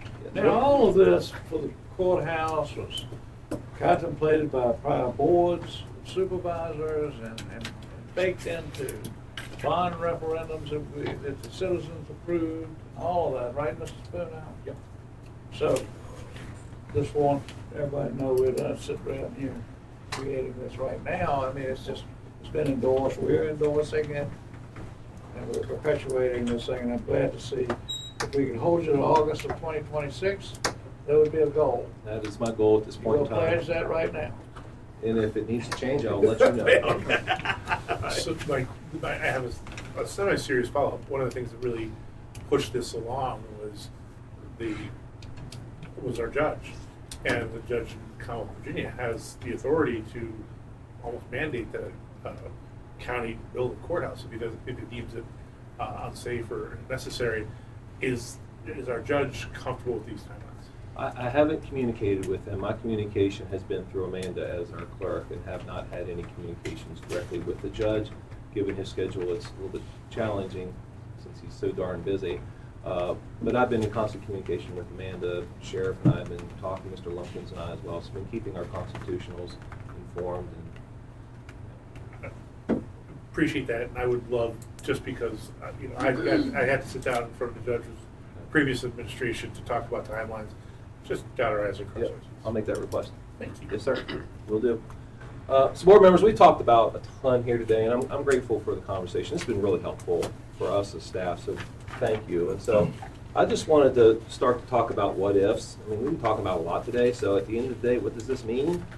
And so we put together just some scenarios, given projects we've talked about here today and other projects in September.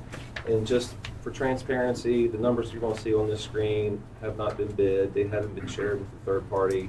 This is just for scope and what ifs, and if the costs are this, what would it look like? And so we've talked about Fire Station 7. We're currently going through the A&E process. Potentially, we can bring that to you in February for your approval. That we have made a selection internally. We just need to negotiate that price and then bring it to you for your consideration. But potential cost would be $12 million all in with A&E and construction. That does not include apparatus, as we discussed. Station 8, we've talked a little bit about pricing. We will know exactly what that is on the 22nd, I think Scott said. So we'll know a lot more there. The new courthouse. So what I did here, just for transparency, is I took the recommendation from the consultant at 77,000 square feet and multiplied that by $750 per square feet to get to that figure. So that's the math behind that. Don't know ultimately where that would be, but we used it just for conversation purposes. Again, for conversation purposes, old GES, potentially, that may cost $15 million if we were to do a significant renovation to that space. Ultimately, don't know. We use that as a placeholder. We do have a formal request from the schools to consider A&E services for their CTE edition. And based on conversations I've had with the schools, they're forecasting a $20 million price tag for that CTE edition. And so that's something I've accounted for in this modeling. We talked about the communications tower and the fire apparatus. So all in with those projects, it's $130.3 million over the course of the next 5 years. We talked about Elizabeth's projects as well. She's parsed them out over the next several fiscal years. The total is $23.5 million. So you combine those two over the course of the next 5 years, general funded projects and utility projects, it's nearly $154 million in costs. We talked a little bit today about proffers, and so wanted to provide this information to the board and to the public because this could be a potential funding stream for some of the things that we talked about today. As we've discussed, the ones that you see in the top left, they are not geographically bound. Those proffers can be used for any of those projects listed across the county. As Tara mentioned, there is some things that we can do from an apparatus standpoint if we are building a new station to use those proffers, but the other proffers that are listed in white are geographically bound, and so those uses need to be done for additional capacity in those areas designated. So you can see here that we're sitting on a little over $8.4 million in total proffers that have been generated through that proffer process with our residential construction. So potential funding sources moving forward for these projects, given the longevity of a fire station, the fact that that's a 50-year or 75-year fire station, that's a significant price tag. That may be something that we choose to debt finance in the future. The new courthouse, we do currently have $27.8 million that was approved by our community in 2001. There is a timeline on the use of those general obligation bonds, which tunes out in 2028. So we are coming close to a horizon of utilizing those dollars very, very soon. So potentially we could use those general obligation bonds plus some other debt financing to close the gap there. The CTE edition, there is $18.2 million remaining in the general obligation bonds that are coupled with the new courthouse. To get to $20 million, we could utilize proffers from both the school east and the old school proffers to get to that $20 million figure. The old Goochland Elementary School could be financed. We potentially could finance, could fund the communications tower through the future capital projects budget in our fund balance, or we could fund that through our CIP potentially. And then we talked a little bit about the fire apparatus. So, Can I ask, any chance of getting any grants for the communication tower? any grants? Grants. Grants? Grass too. Grass? You got grass around. I don't know. I'd have to. Mike, you aware of anything? There's a possibility of the 911 board that I sit on, that there's going to be some grants coming out, but it is a possibility, but nothing's confirmed. Yeah. Yeah. Seems to me grantable.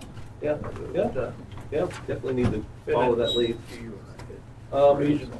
So theoretically, board members, if we were to finance $101,500,000 in projects, what would that do? How would that impact our debt service? And so you see in blue our current debt service, and hypothetically, if all those projects would be funded, that would be slightly over $12 million per year in annual debt service. So wanted to run that scenario just for your consideration. And right now it's about 5? Right now it's 5, about 5, yes sir. Mm-hmm. Yep.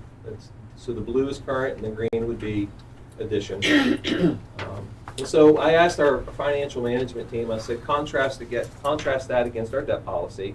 So if we were to debt finance $101 million, what would that look like? And it would be knocking on the door of our policy target at 10% with a high in FY of 29, but slightly below the policy limit. Ultimately, that's maxing out debt service. And so that. So to do that, when would a board vote on that? When would a board vote on the issuance of debt? Yes. I think that's up to us to determine.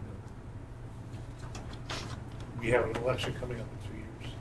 When would a board be able to vote on this? So On this the is issuance not a or- general obligation bond. This is not through a referendum. Referendum. This would be through like the Virginia Resources Authority or any other, like a traditional loan potentially. This would not be through a referendum. I understand. If let's say, for example, you have a completely different board, they come in 2029 and say they're not going to do this. So this board would be incurring debt service for the future if this board chose to do that, the new board. So when would it normally be done? So if we would vote on it at 28 and then happen at 29? I don't know off the top of my head what the timing was of the sale resolution for the first issuance. I thought it was fairly close in time to when it hit the I market, think we That's need to look different at than this. this. but we Yeah, can look It's at. different than this. Yes, it is. But This- it's included. This would have no impact on our current target of paying down the ad valorem by 2030, correct? I just want to make sure that's highlighted. Yeah, this is all hypothetical, this would be Yeah, taking but- on additional debt with the assumption that in 2030, we're forecasting that the ad Ad valorem's valorem gone. will be gone. Yes. And so with that, in 2030, when the ad valorem is gone, we don't have that debt service payment, and the 55% that is currently being contributed from the general fund to TCSD would be freed up as revenue to pay any sort of future I debt. guess my point is, we should consider, for consideration, if this is the direction we're going, then as a board, we should look to close this out as this is the work that we're doing. Yeah. Well, and I would make the argument that if we do this as our board, we can pull forward as many of these utility projects and deemed, necessary projects Right. that are highlighted in the CIP. Because those core infrastructure projects, those, projects that have been, for lack of a better term, kicked down the can, I mean, these are. And my point is, not all board changeovers disrupt, right? Like, it's going to be, and we saw, we've experienced. So I just think we should be mindful of that as we move forward. And these numbers do not include utilities. These are general fund, these do not include utilities, you're correct. That would just shift the curve. I really appreciate Mr. Brunel bringing that up, because I sense there's a sense of frustration that we're dragging our feet on a couple of these projects, like the courthouse. We passed a referendum years ago, and then you haven't done anything, I mean, there have been reasons, but yeah, we could move slowly, move a little better.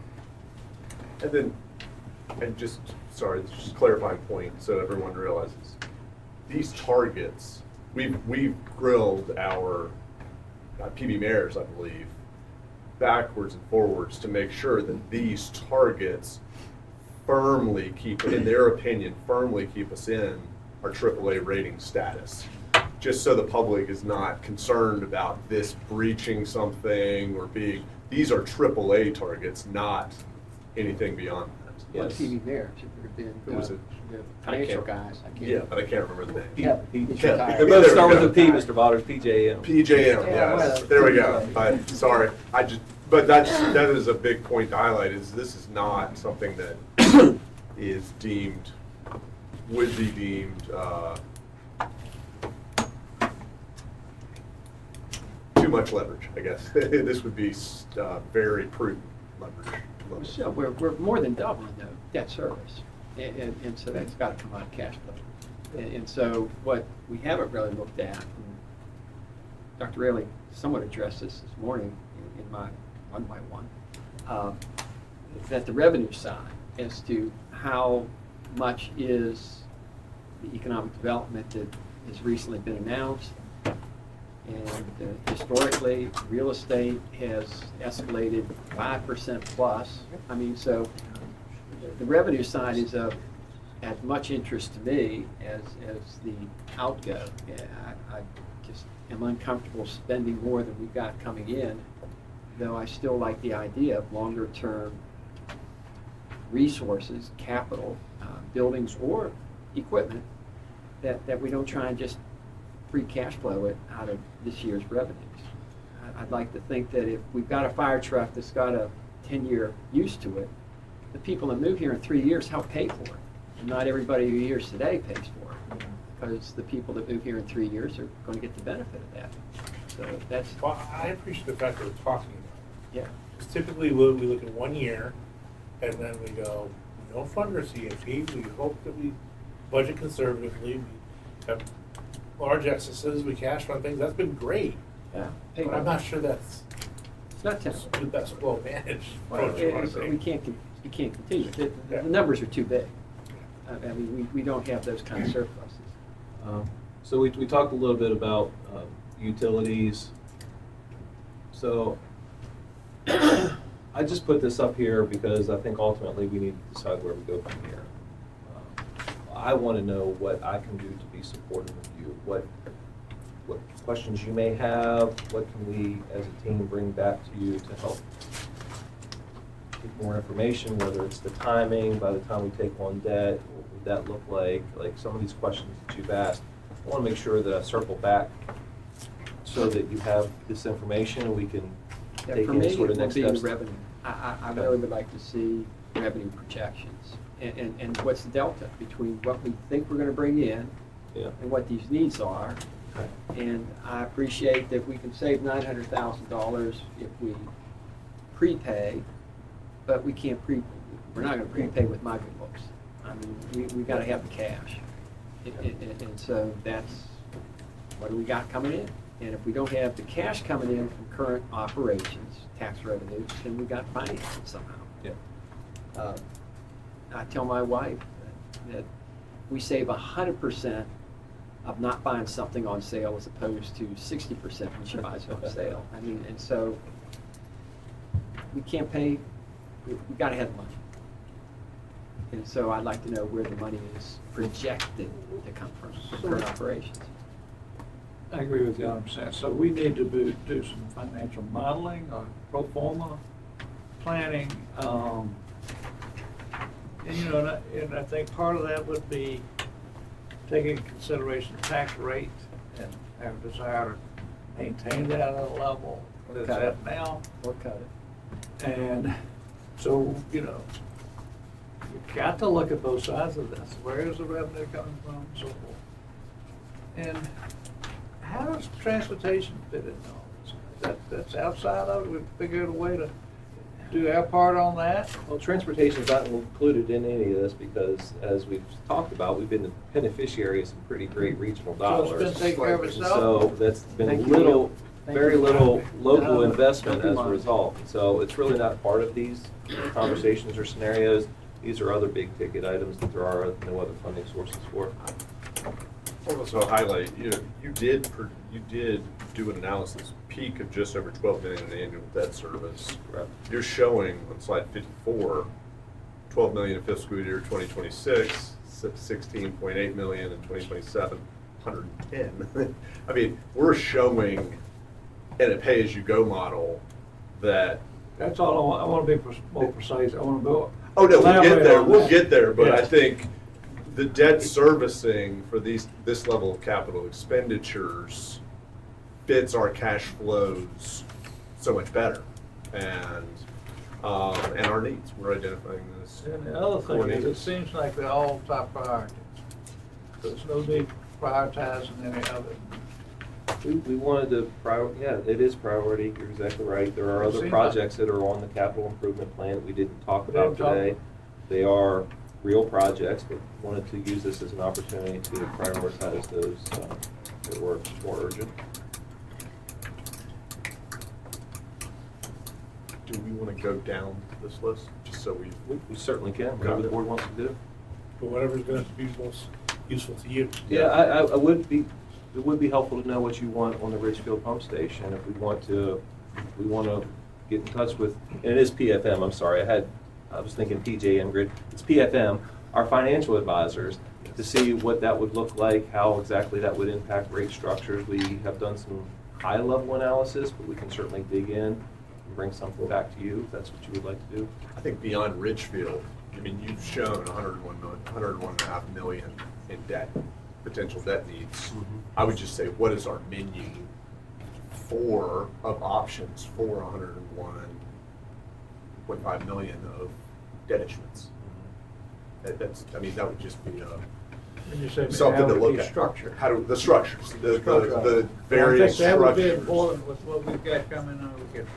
We could curtail debt sooner, some of it, as a result of anticipated revenues coming in. Every day we don't finance with our AAA rating is a wasted day with our AAA rating. And I don't want us to go, if we're using it prudently. We have a AAA rating for a reason. Because that $10 million of debt service, that could eat at us. It could. And that's painful. Oh, yeah, we make sure we cover it. Didn't want to make any assumptions from a revenue standpoint, because nothing's guaranteed until it's guaranteed. So this would be a worst-case scenario with the assumption of current revenue, but we do know that things will change from a revenue standpoint, but that certainly is a critical part of the equation. This is why economic development is good for this county. Bottom line. Exactly. And the referendum process, should you desire to use it, really needs a commitment in the spring timeframe. You get a summer court order and work to get on the ballot for a November election. So it's a long lead time, but there's a lot of financial advantages too.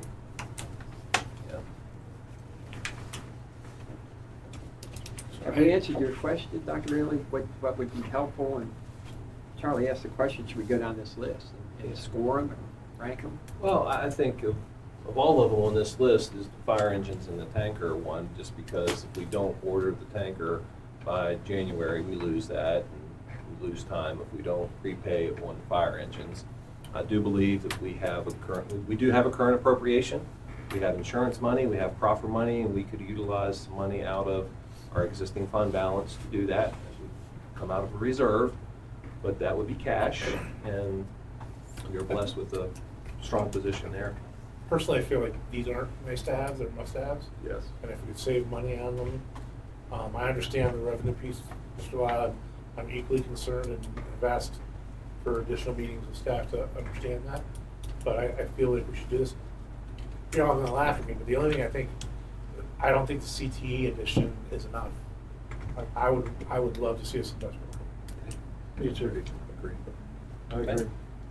One comment Especially on with the the- school's request at this time, if any money you give them ahead of when the bond funding comes down, whenever you financially decide to release them, you don't get to repay yourself. So you wouldn't want to forward schools early more I than understand. the gap funding. But the bond money isn't going to be enough. Yes, that's correct. Correct. So Right. just keep in mind what is Fair. that gap Good funding. point. Yep. But Thank just you. be aware that you could fund whatever you like, but you wouldn't be able to reimburse yourself from the bonds. I think by being a beacon of CTE in this region would boost Goochland. Well, we made the commitment to Lily that we're going to significantly Right. boost. So, tell them that. Agreed. Do we have unanimous agreement on that? On what now? On CTE? and Um, In theory, but I still, Yeah. I'd like to Yeah, see we're the not, numbers. we need to see the numbers. Right. No, we have these forums, and it's nice when we are all together. There's consensus that that's something that we want to learn more about, and we're interested in potentially moving forward, but we're not saying no. Now, I'll take the word potentially out of there. We've got to move Okay. forward. All right. The other thing, For me. we haven't mentioned Parks and Rec, and what their needs are, and I know they're going through a master plan, and if we have, it's part of the results of that gonna be You're still here. Uh, the need? Yeah, they are needs, and so that's not presented here today, but is going to be presented to you at your February board meeting. There's a lot of work that's going to happen in the month of January. And so, yes, we need to engage on how we want to move forward with that. There could be another needed capital investment of potential land or infrastructure or what it would be. But yes, there's been a lot of amazing work done on that. It's going to be presented to you in small group and public formats here in the next couple of weeks. I'll just opine in, I understand, particularly from an economic development, quality of life is something that is looked at when a company is looking at relocation, but I've said this publicly and privately, I don't think it's government's job to entertain people. And so, I'm sorry, but if there's low on the totem pole, it's going to be Parks and Rec. I mean, that is not going to save lives, it's not going to educate people, and it's not going to improve our transportation.